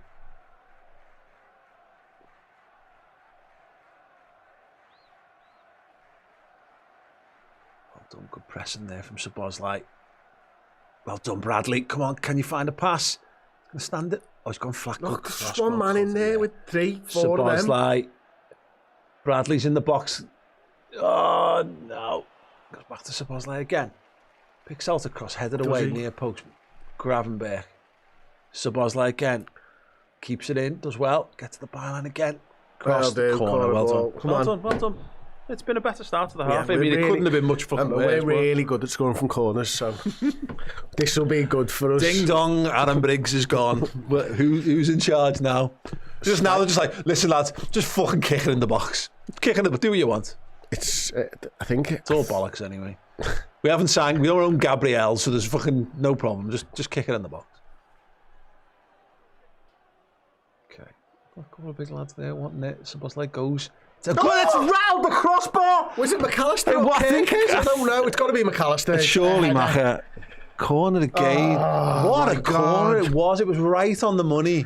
This lad, how does he jump so high for such a little man? I'm not even sure. Fantastic in the air. Did he? It was just the ball was so good. How to get on the end of crosses, doesn't he?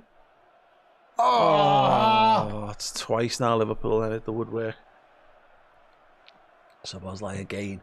Too low this one, but it's shanked clear. Come on. To throw it. Bring Gomez on for the long throw. And taken quickly. Bit. Szoboszlai. Surprised we're not having with a great cross in there. Got to be getting a change in soon, surely. That's it, Liverpool.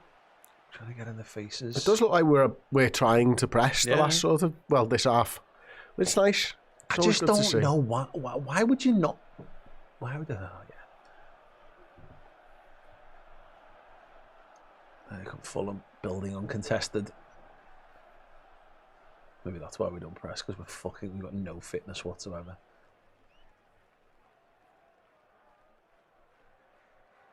Fulham have it on the left hand side. Harry Wilson going to dictate play. Him and Smith Rowe just get a little give and goes between the two of them, and then played out and across. Fulham having possession of the ball. Through ball. Well marshalled. Goal kick to Liverpool.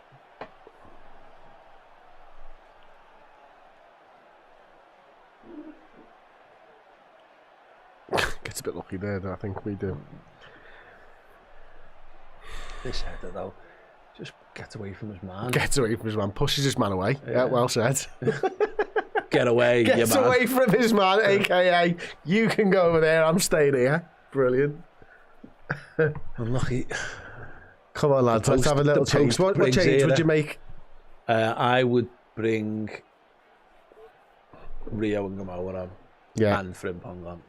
Pace. But I don't know. Take McAllister off, put Szoboszlai more central as one of them. Maybe just Frimpong then for that. One change for now, Frimpong on for McAllister. Yeah. You? I'd probably bring Rio on and move Wirtz more central.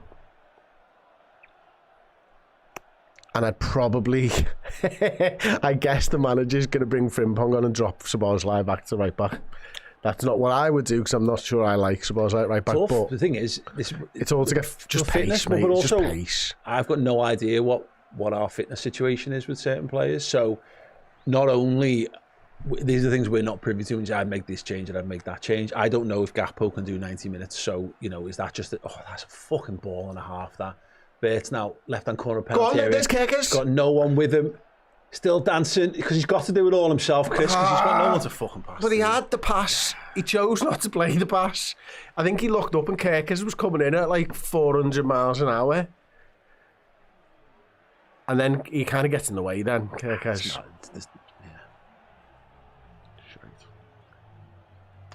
I did like, I don't know whether I can bring it up, doesn't seem to be working for me, but Bradley driving forward, keep going, Connor. Lovely ball to Wirtz! He's off. Is he offside? The flag's gone up. Straight. He was as far off as Gakpo. Great play from Conor Bradley, but yeah, it's one of them where the only pass he's got left onto him there is Wirtz, and he has to trust that Wirtz is onside. But yeah, you're right. It's close, but he's off. He is offside, but it's you nowhere near as cut and dry. Yeah.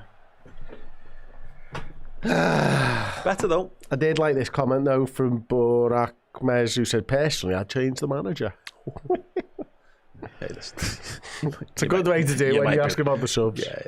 Yeah. No, it's not the answer to the question. Might be the answer to a different question.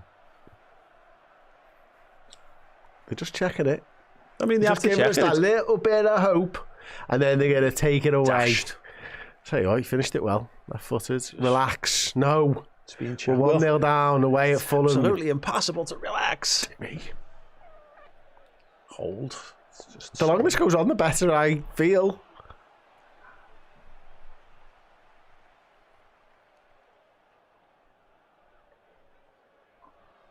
What's going on? I'd be happy for him to be on because of the guys, shin bone. That'd be fine. Saying it's tight. It's the hope that kills you. VAR never overturns things. It's the hope that kills you. You're a gambler, man, Chris. Come on.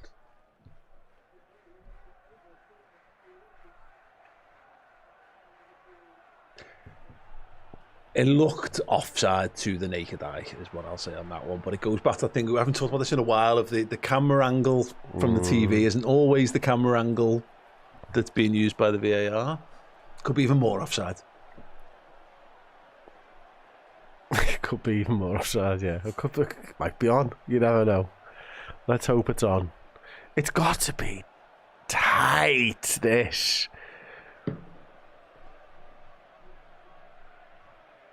Could we see it again? Just shows. I'd like to see the finish again, if I'm honest. Thought the finish was nice. 3 minutes. Come on, just get the goal now. If you can't make a decision in 3 minutes, you've got to get the goal to in the us. spirit of the game. Yeah. For the good of football. Obviously, if it's the other way round, you've got to go with the defending team. But they've already got a goal. We haven't got one. No, yeah. Is it? It's a goal! Florian Wirtz has netted the game for Liverpool! It took 3 minutes to figure it out, but my God, does it feel good!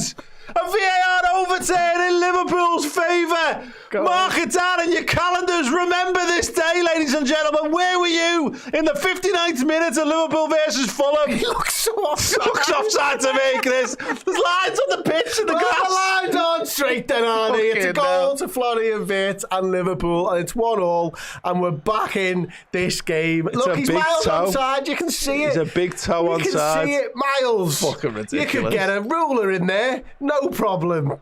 if it was a Fulham 1, Liverpool 1, and the better sides in the second half at least have managed to get themselves on the score sheet. Great football in the end by Conor Bradley and Florian Wirtz to hold his run. Excellent. And stay on side. Great left-footed completely finish. meant to hold that run. Yeah. Fantastic. Oh, it feels good. See? Right, come on, Liverpool. Jesus Christ. If we carry on playing as well as we played in the first 15 minutes, well, 12 minutes of this half, Look, then we could win this. There we go. We could win it. Oh, wow. We need to make our subs now till 65 because of the delay as well. Don't do that. Yeah. I do like Florian Wirtz scoring goals and making assists. It's a good thing. Just crop up. But this goes past the thing, again. He's our one now, isn't he? We spent £115 million. Oh, bloody hell, Allison! Oh, bloody hell, Allison! What's going on, son? The ball drifted through his legs. He nearly tripped up. Oh, well done, Eboo. Then That is a touch he of did trip up. It sends Szoboszlai away. Oh, the fifth time! I just couldn't wrap The goalie slides in to throw in. Come on, Liverpool! Good God. This game's got everything and nothing at the same time. Bradley, Jones, Gravenberch. There's a lot of Fulham players there, aren't there? Christ, we've got all these lads on the right. We've got 6 men on the right wing. Jones. Oh, Wirtz made the run. Jones doesn't use him. Gravenberch. Wirtz and Szoboszlai are on each other's toes. That's not really what we want. Back to Gravenberch. Be brave. Be brave. Better. Wirtz. Are you picking out? Blams it across the box. Going to come back to him. Going to try and dribble. Oh, he tried a clever little feint there. Tried to play Bradley through. Didn't quite come off. Konate gets fouled.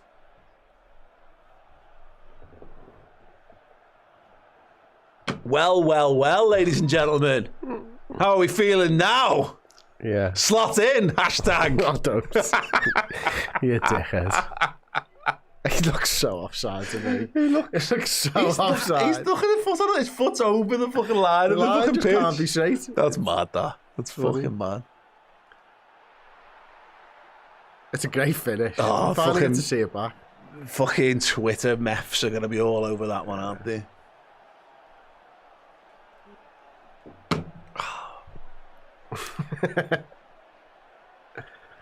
Right, that's better. There we go. Cody Gakpo dropping deep. People making runs forward. Cody's going to shoot, you know. Of course he is. Just what? I knew that when he picked the ball up. Oh, I'm sorry. Don't mind it. Whew. Thrilling stuff. I tell you what, mate, you live for these 1-alls. Fucking hell. This is living! This is really living after the shit that we got served up on New Year's Day. This, I feel alive now. Hey, I told you what I wanted was a strong second half, and the second half has been markedly better than the first. Now it couldn't. Give it time, didn't Paul. take a lot. Didn't Give it take time, a lot. Paul. Yeah.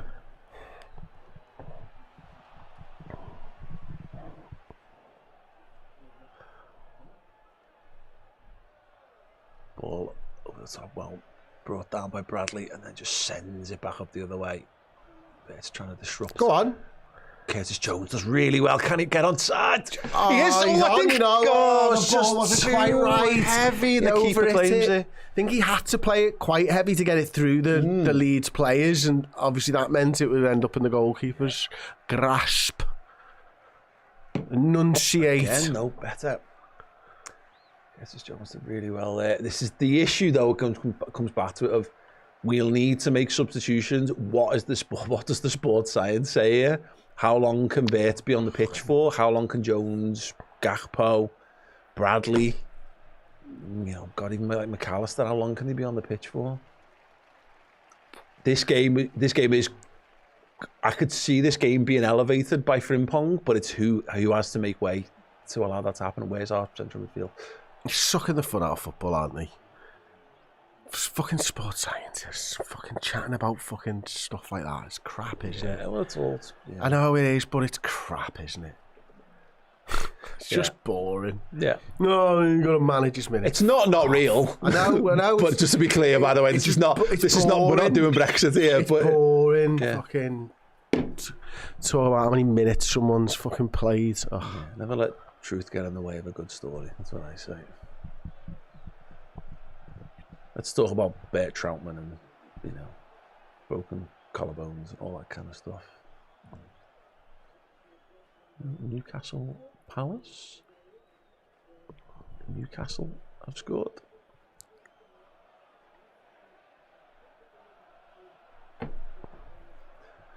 Should we have a little look at the other? Fucking hell, I didn't need its backstory. Come on, Jesus Christ. If I wanted to watch the game, I'd have it on. So Just show me Everton the fucking goal and get off. currently 3-1 down to Brentford. Get in. Newcastle 1-0 up against Palace. Tottenham 1-0 up against Sunderland. And yeah, as we know, right here, right now, Fulham 1, Liverpool 1. And I'm going to sneeze. Bless you. Oh, Liverpool have the ball with Gravenberch in the centre, and he's getting It's just a fucking foul in a yet. maimed. Just give him Maimed. just give him a yellow card. It's pathetic. Callister takes it quickly. Referee doesn't like that. No. Says, How "No, dare you? Get back. This game's being played at far too a breakneck speed. Let's slow it down. Fucking hell. Don't encourage us. We will. Guys, can you get the first half compared to second half statistics up for us, please? Yeah. I think so. Ibu Kanate has it now. Needs to dig it out and does. Come on, Szoboszlai, let it run. Szoboszlai tries to get him behind. Good defending corner. It's worked a couple of times this half where you found Szoboszlai, just playing Szoboszlai on the shoulder of their defence a little bit more, just stretching things. Right, we'll see this corner out and then we'll have a little look at the old statistics. Hopefully, the goals tally will be 1 up for us by the time we get through the set piece. Because it's a new era. Szoboszlai takes to the back post. Gakpo can't head it forward. Drops to Gravenberch. He's got Vert square. Jones on his left uses Jones. Gakpo now wide on the left. Dribbling towards the byline. Gets to the byline. Keeps it in. Shoots into the side net. Jesus fucking Christ. He's demanding a corner. But it is sake it best to come off someone because... He was shooting near post anyway. Wasn't he? From there. Well, I mean, if he missed because it hit someone, like, that's different, isn't it?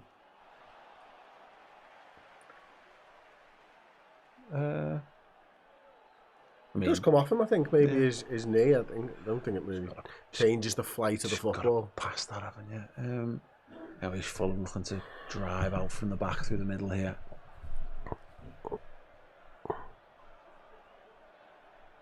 Anthony Robertson. Oh, he's gone past Bradley, but well tracked back. Gravenberch and Kanate kicks it long and away. I mean, going a bit more direct hasn't really helped us a bit so far this game, but a few too many just like cleared it and solved the kicked the problem down the line a bit. Right, anyway, yeah, first half statistics, Chris. Yeah, I think, if you're looking for the shots and the XG, then we had 4 shots and 0.41 XG, 62% possession, 1 big chance created, 1 big chance missed. And compare that to the second half, it's very similar, but it's better already in the second half. It's 50-50 possession, but it's 0.54 XG, 5 shots, 1 shot on target this time, which we didn't have in the first half. 1 big chance obviously scored and stuff. So yeah, definitely creating more in this half, and it feels a bit more on a knife edge in terms of the possession stuff as well. Yeah, well, it's actually weirdly benefiting us, letting them have a little bit more of the ball, or them taking more of the ball, whatever you want to look at it. I would suggest it's maybe a little bit more of the fun, but going a bit more direct, which is giving Fulham the ball, which is giving us things to upset a bit more, maybe. Definitely going more direct. It's just, yeah, it feels like the handbrake's been taken off a little bit, doesn't it? It's Gakpo offside. Okay, it's offside. But yeah, we're heading towards the 70-minute mark. You'd imagine a change will be coming. Another game till Thursday, obviously against Arsenal at the Emirates. Andy Robertson plays it inside. Liverpool have defended well so far, but again, it was just one moment undid us in the first half. You've got that lingering sort of fear hanging over you that they could do something like that again, because that's been the tale of every game so far this season, really. But so far, so good. It's probably Fulham's best spell of possession. Whipped into the box while Jimenez gets above Kanate. I saw an arm go up there. I wasn't sure whose it was. It's just trying to get it away. Does for the moment. Here come Fulham down the left-hand side with Smith Rowe. You can see Fulham. There's definitely more possession than they had in any real spell in the first half of the game. It's whether Liverpool are trying to play a bit of like sort of rope-a-dope No. counter-attack here, which feels like utter madness for a team that can't keep clean sheets.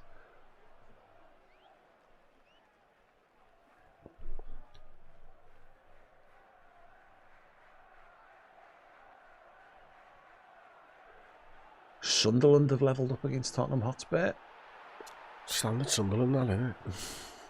Go on. Oh, that's a yellow ref. card. Bradley tripped by Wilson. Surely going to go in the book. It stopped a really good counter there as well, I think, didn't it? Yeah.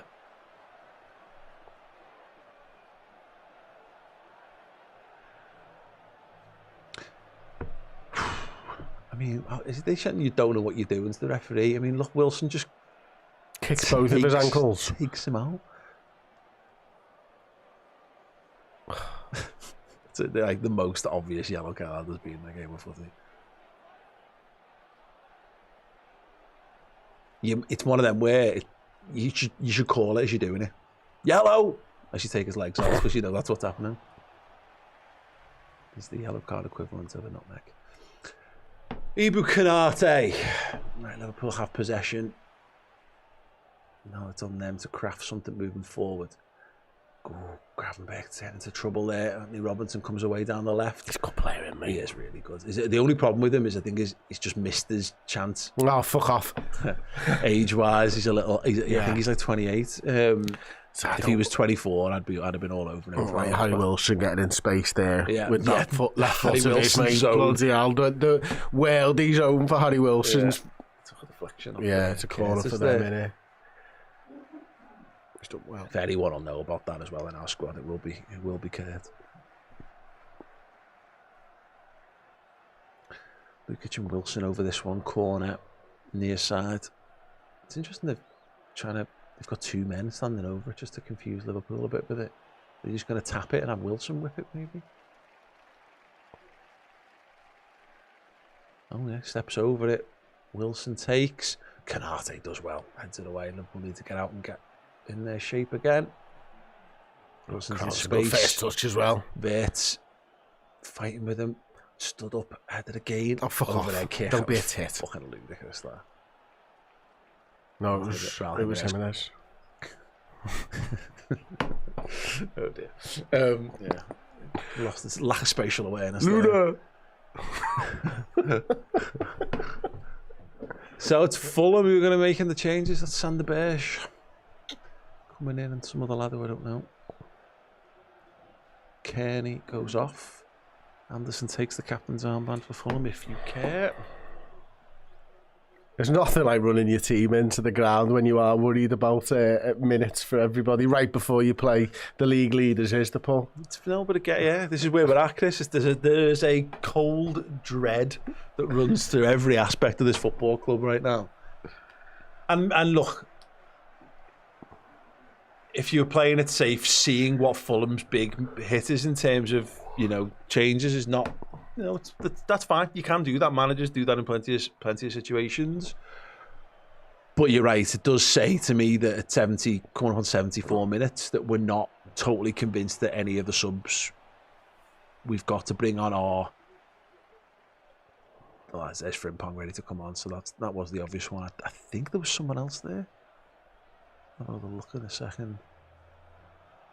He's definitely the one. He's the obvious sub, isn't he, Chris? It's just who he's coming on for. Yeah, I'm going to guess that it's Conor Bradley. Yeah. And that we do the normal switcheroo. Goes back to it, doesn't it? Is he happy with a point here? And I don't mean like we won't try and win it, but do you chase the win here? Or do you just refresh what you've got on the pitch and hope that you can win it with what you're doing? Happy with the points of Fulham. No, I'm not happy with the points of Fulham. But whether he is, I don't know. I think they're there for the taking this half. Yeah. And I think the squad will gain a lot of confidence if we manage to come back from a goal down and win it. Equally, what happens if we fuck it when they're leaving the back door open? Yeah. Yeah, well, which is better or worse this for the squad? This is what he gets paid for. I know, yeah. This is what they all get paid for. When I say happy with a draw, what I mean is like when you've been a goal down and you've gotten yourself into it. I don't know. Again, you could do. We've seen it happen plenty of times where you could throw attacking bodies on this. We certainly did this in the other I don't night. think he needs to. I think a couple of attacking subs without going 4 fucking strikers is fine. Well, that's what I mean. We chased it against Leeds. And what it meant was we chucked a load of footballers on with no discernible formation whatsoever, and it was disjointed as a result. I wonder whether this will, you're right, just be Bradley and Frimpong, straight swap. Let's see. Oh, Wirtz was that? So, Okay, Wirtz is obviously being protected there, which is not great because he's our goal scorer. and though, makes sense. So Szoboszlai more central, Frimpong over to the right hand side. Yeah, Gap or gap. sense. Yeah. Yeah. Give Kerkers a bit of space down the left, maybe.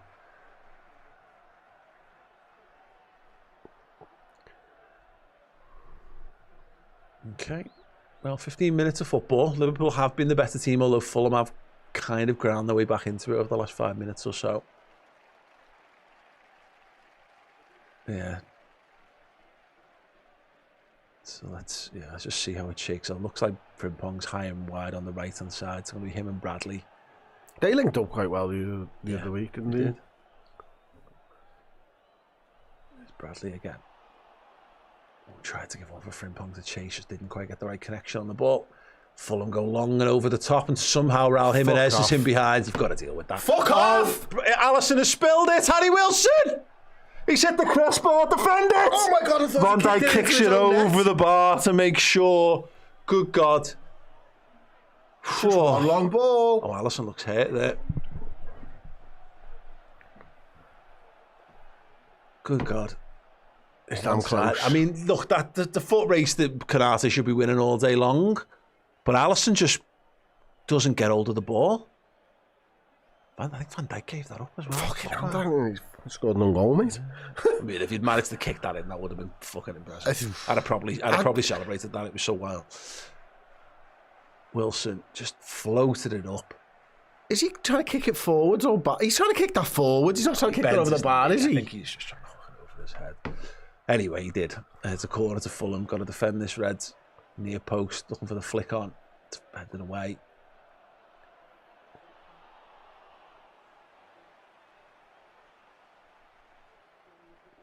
Wilson's got free on the left-hand side. Goodness me, lads. Volleys It's across. not like letting them back into the game, mate. Goal kick.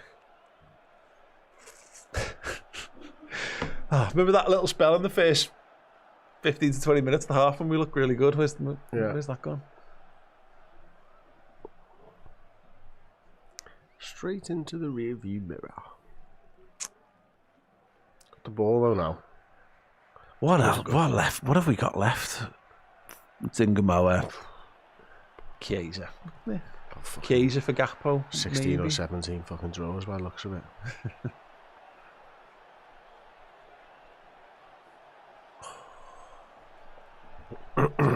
Oh, fucking hell, lads. Anthony Robinson again, barnstorming down the left. Cross it in. touch Got to that, deal by with the that. way. He's really good footballer. It's Ivan, a isn't he? great touch. His hold-up play is brilliant, Yeah. isn't it? Well, Liverpool have got to ride this storm out. Look, if we could hit them on the counter-attack, I'd bite your fucking hand off for Frimpong racing away here, but we've got to defend. I just don't trust us to keep them out. Robinson. He's going to take the long throw into the box here. 2 men. Don't give a Handle stupid Raul soft Jimenez. penalty away by grabbing someone like that. They've taken the throw in, apparently. Robinson. There's Lads, a man free there's on a the man edge. free. He's on the edge of the Alisson area. deals Why with we it. just... Fine, get out. Wasn't fucking invisible, was he? Why don't we get out? Yeah, it's crazy that, isn't it? That's fucking lucky there. Play got on the way, really. Right, come on, there's a man free on the left-hand side. Can you hit him? Curtis has got space. Come on, Curtis. You know what to do. Okay, not that. Come on, Curtis, you make that run. Gravenberg. Square to McAllister. Bradley square of him. Frimpong is wide right if he wants him. Uses him. Bradley makes a run. Well done. Do something. great tactical coaching from me, that I'll admit. We're back to the Do something. We're back to the horseshoe of boredom. Bradley, back to McAllister, and back to Virgil van Dijk. We're in the first half again, ladies and gentlemen. This.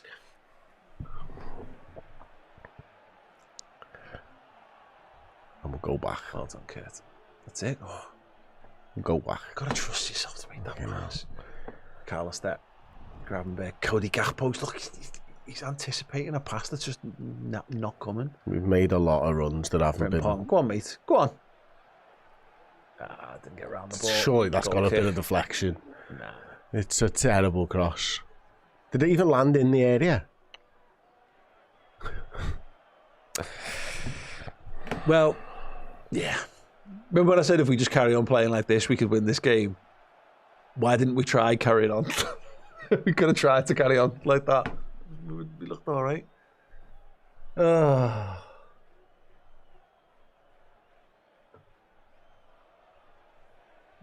goal in the Everton game. Oh, 4-1. Everton are 4-1 down at home. They had one of the best home records in the country, didn't they, up until today? Yeah, packing your bags now. Just been fucking bin bagged by Brentford. No, fuck off. Oh, come on. Oh, see, they just don't want to pass forwards. Gravenberg apologises and he's right too. It was on him to make that pass. The bravery's gone again, Chris. You know, that willingness to just try. They've got something to lose again, haven't they? Yeah, absolutely. Yeah, it's fucking absolute icy cold fucking dread running up the spine of every one of the players in this team.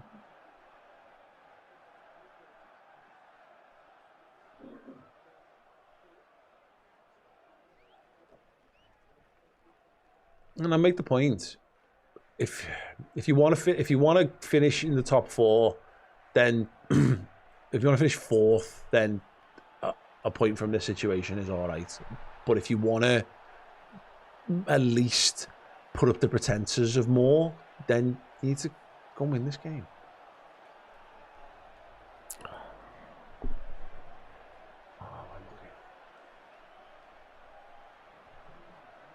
If he doesn't, yeah, there is another sub. We could make another sub or two here still. You got Rio, you got Kaiser. You'd all add something to it.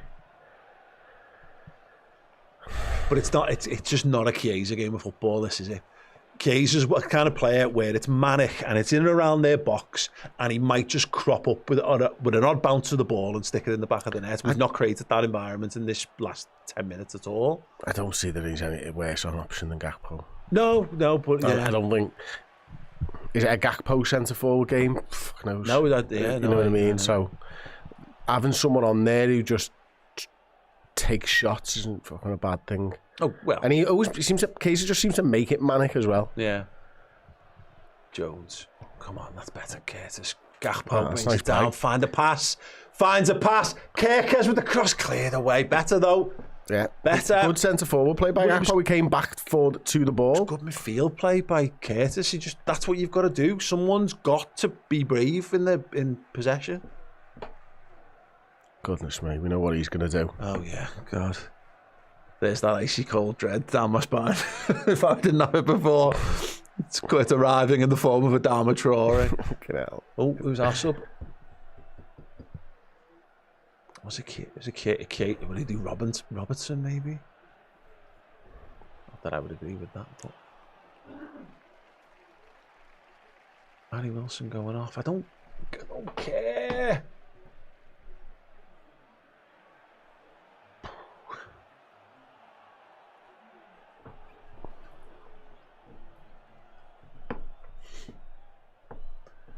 Blimey, talk about chalk and cheese footballers there.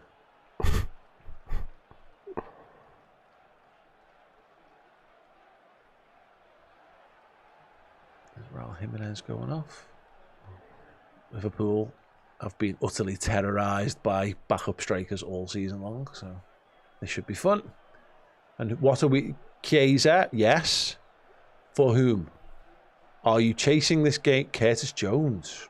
The left winger Gakpo moves out there. Kaiser goes centre forward. Yeah, I mean, now we don't have anyone who passes the ball forward in the midfield, but like that's fine.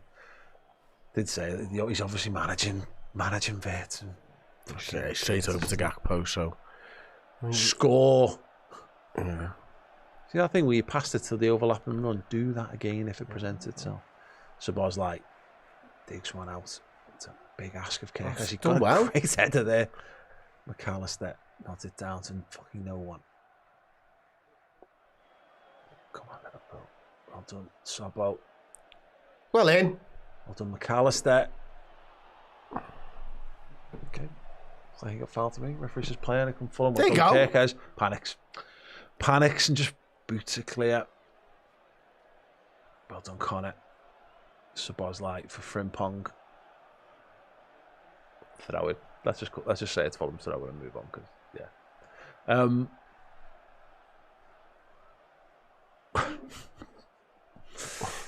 Kaiser's the one-man press. Well, credit to Liverpool in that this game could go absolutely any way from here.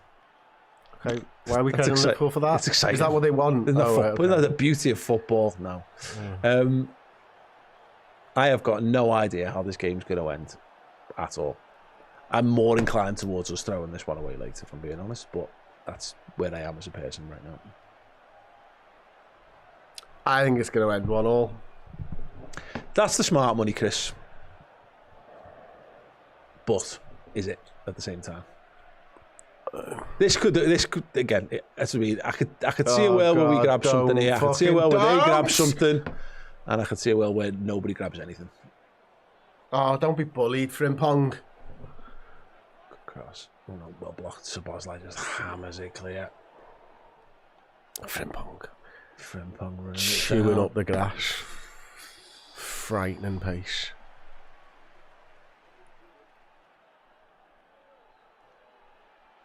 We are fucking awful at the end of football games. Awful.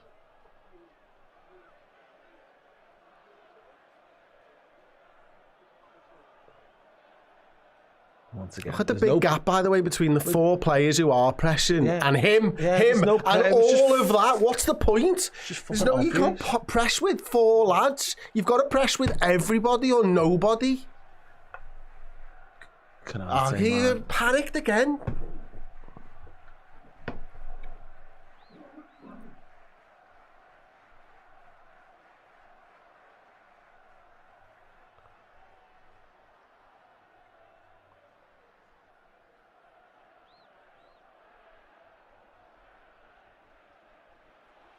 Throw in to Fulham. 2 minutes of normal time left. You reckon probably 6 or so, I guess. I don't know. There was 3 for the goal, weren't there? So with the subs, 6 or maybe 7. Yeah, I think I split them enough there. Yeah, absolutely. Is it fuck off, Liverpool? If he's on board that, I'm going to go over there myself. No, he says. No.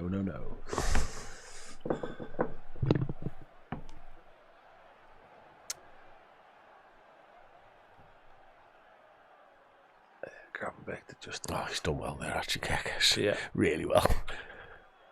And he saved the throw, saved the corner as well. Oh, dearie me. Throw into Fulham, far side. And they go for another one of the long uns.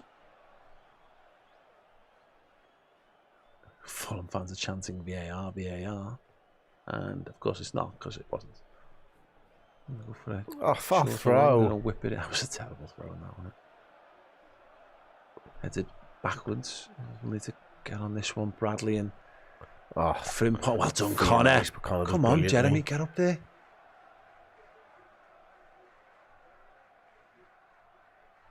Yeah, well done. It just tells Gravenberch to calm down. Because he's fucking knackered. Yeah.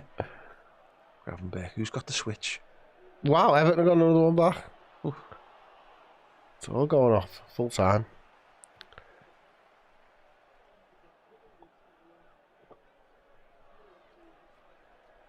Fucking hell, Alisson. His kicking's been shit this season. Absolutely shit. How'd you forget how to kick a football? There's one for Chiesa to run down. There's no way Chiesa created that space through his speed. Is there?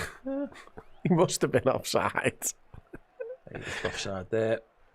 And then that's just blood. And he was offside. Good God. 7 minutes of injury time. Okay. This could still go genuinely anyway. Again, on the balance of play, it doesn't feel likely to be Liverpool's way. But we live in hope.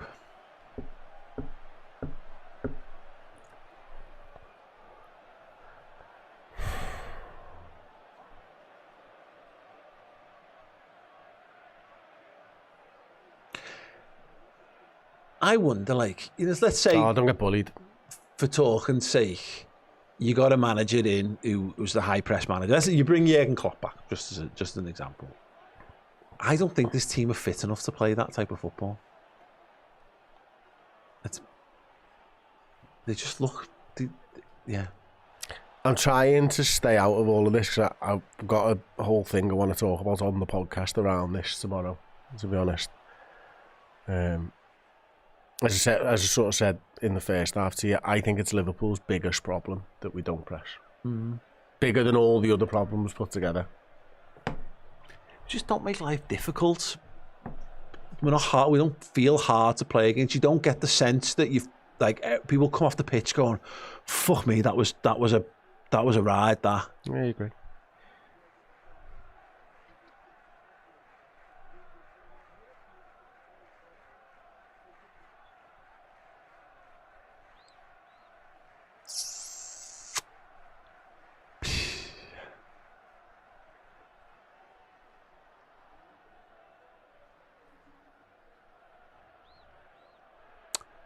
Fulham make another substitution. That's 2 minutes of the 7 done already.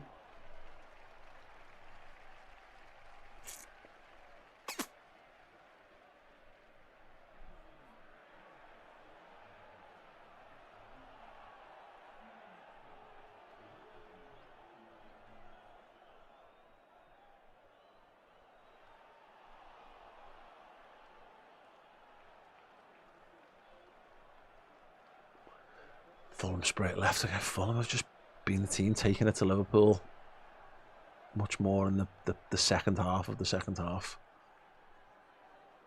You can see it. I'll just zoom in so we can get it more clearly. Just the attack down the left side. Well done, Conor Bradley. If we can get the momentum chart up. You see, Liverpool have not evaporated totally, but we were much stronger in that first half. The first half of this half, Fulham have started to offer stuff, but we are. Whatever we're doing is not causing Fulham any consistency. Nice touch that. Oh, and then a bad touch. Yeah. Fucking. Right, come on, Mac. Get out. There's a pass to your left. Doesn't look like we're playing to win this game, does it? There's no urgency anyway about us. Yeah. If we get the opportunity, we'll take it. I think what it feels like more than. Well, but this is how we've kind of played. Is that been more direct and play balls over the top? But even that's kind of stuff. Frimpong's not really getting into the positions that Szoboszlai was. He's offering width theoretically. Oh, that theoretical width. Yeah. He's there, but if you don't pass it to him and you don't have someone for him to pass to, it's pointless. Van Dijk, well, there you go. Van Dijk wants us up the pitch. Van Dijk gives and goes and gets into the box. Gakpo now. Can he get the ball in there? Gets it to Gravenberch instead. Bradley, central. Feeds it wide to Frimpong. He's got a good cross on him. Goes near post. It's chaos! Yeah, it's in! It's in! It's not! It's Cody Gakpo at the back post! He's going to take a yellow! It's Fulham 1, Liverpool 2, and out of nowhere, absolutely nowhere, Liverpool look like they've stolen all 3 points in this from a goal down to 2-1 up. We have done nothing for the last 15 minutes of this football match. He looks like he's been attacked by an octopus, but my God, he survived it and maybe scored the winning goal, Cody Gakpo. And it was the captain, wasn't it, in that he just went, nah, we're getting up here. I'm going to get into the penalty box. You better get the ball in there. And Frimpong gets a cross in. I think the defender has a chance at it. He doesn't get it. It bounces through and Gakpo's there at the back stick. And Liverpool have stolen, by the looks of things, 3 points. Frimpong's onside. He's onside. It's a great cross. Look at that. That is corridor of uncertainty. 101 there from Frimpong. Fabulous cross. And then right place, right time. He flicked it too, I think, look. He flicks took it a bit of the pace off there for Anderson. And Gakpo does what you need to do. Get a left knee on it. Thank God. Thank good God. Well, I'd like to tell you that was a deserved winner. Do you reckon he's done that so everyone can see that he's got his suction cup fucking marks on his back? I doubt it, Paul. I don't think that would have been top of his priorities for when he scored. To be honest, is it acupuncture? Well, it's a version of that. Yeah, I don't think so. Maybe he's just a big George of the Dragon fan or something. I don't know. What? He's just a big fan of, giving himself dinosaur markings. Okay, cool. Joe Gomez is on. Cody Gakpo is off. You know what? Well done, Cody Gakpo. It frustrates the life out of me at times, but he does score goals for us. Well done. Right. 96 minutes played. 1 minute of additional time remaining. You'd imagine at least a minute and a half probably on top of that. I want another one, Liverpool. Just for safety. Oh, Harrison Reed goes for goal. It's in. Fuck me. What a fucking goal that is. Who the fuck, That is... does he think he is? That's a fucking goal and a half. Jesus Christ. It might be one of the best goals I've ever seen.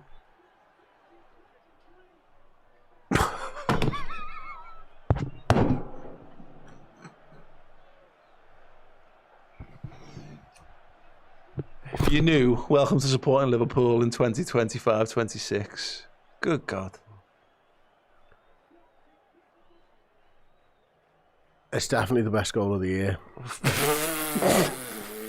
Fuck off. Fuck off.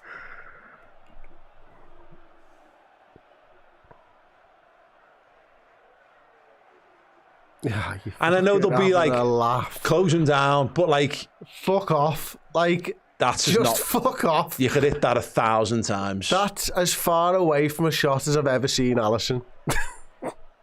That is outrageous. No, it's perfect. Oh, you fucking sack slot for that.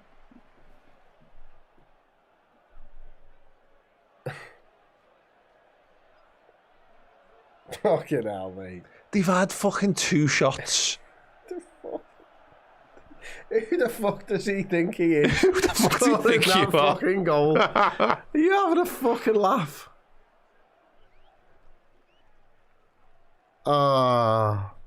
Why?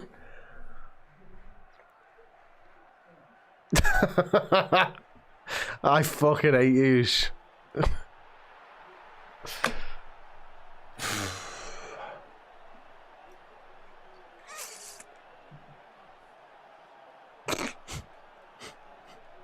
You can't fucking write that.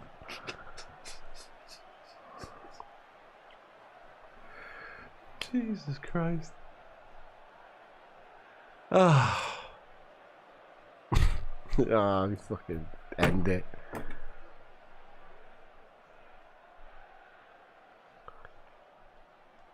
Please end it. Because they might just do it again. No, don't end it. Okay, there's no one near it.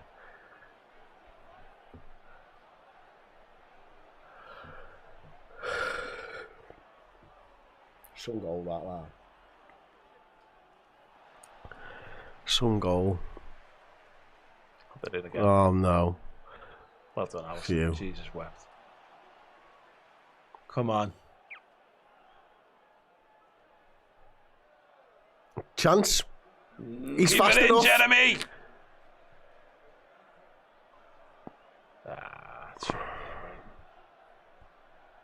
No one up front, Chris. Come on, Jeremy. That's Joe. Joe Gomez. He's played Ryan Gravenberch in and he's not anticipated it.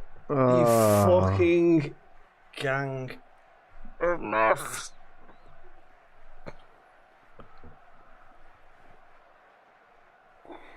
I can't believe that goal, you know.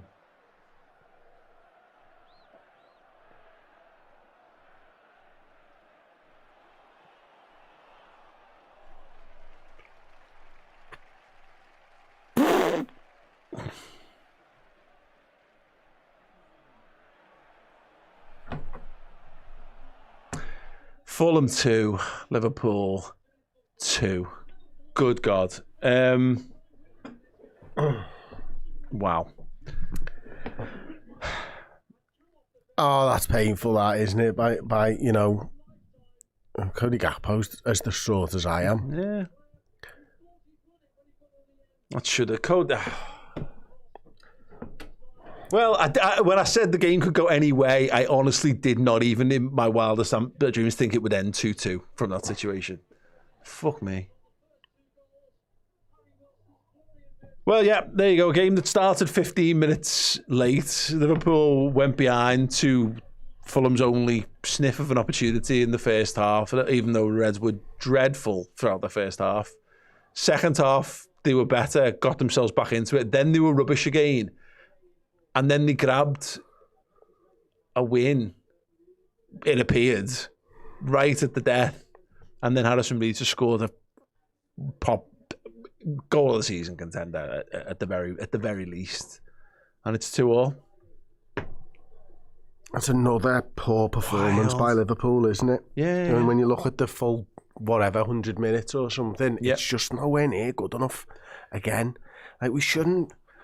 They were there for the taking. They were there for the taking in that second half. We shouldn't have waited till the, 94th minute before we even got one, but we just didn't seem to want to go for it or anything, did we? It's really hard to watch Liverpool play football right now because it just seems like we're watching the same game over and over and over again, and we're not very exciting, and we're not very good defensively, and we're just fucking completely bang average. That's it before. Liverpool are performing like a team, like every team that's ever finished fourth in the league.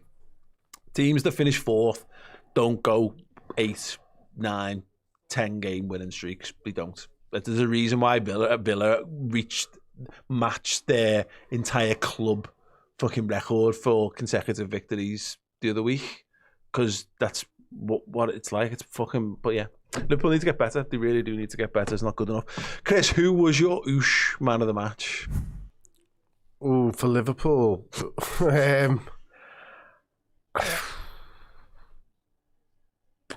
I liked Jones's performance. It's the best of a bad bunch. Vert. Yeah, he was all right. I don't feel confident picking any of them, to be honest. If you've got a strong favourite, mate, you happily go for one. Give it a flow for scoring, eh?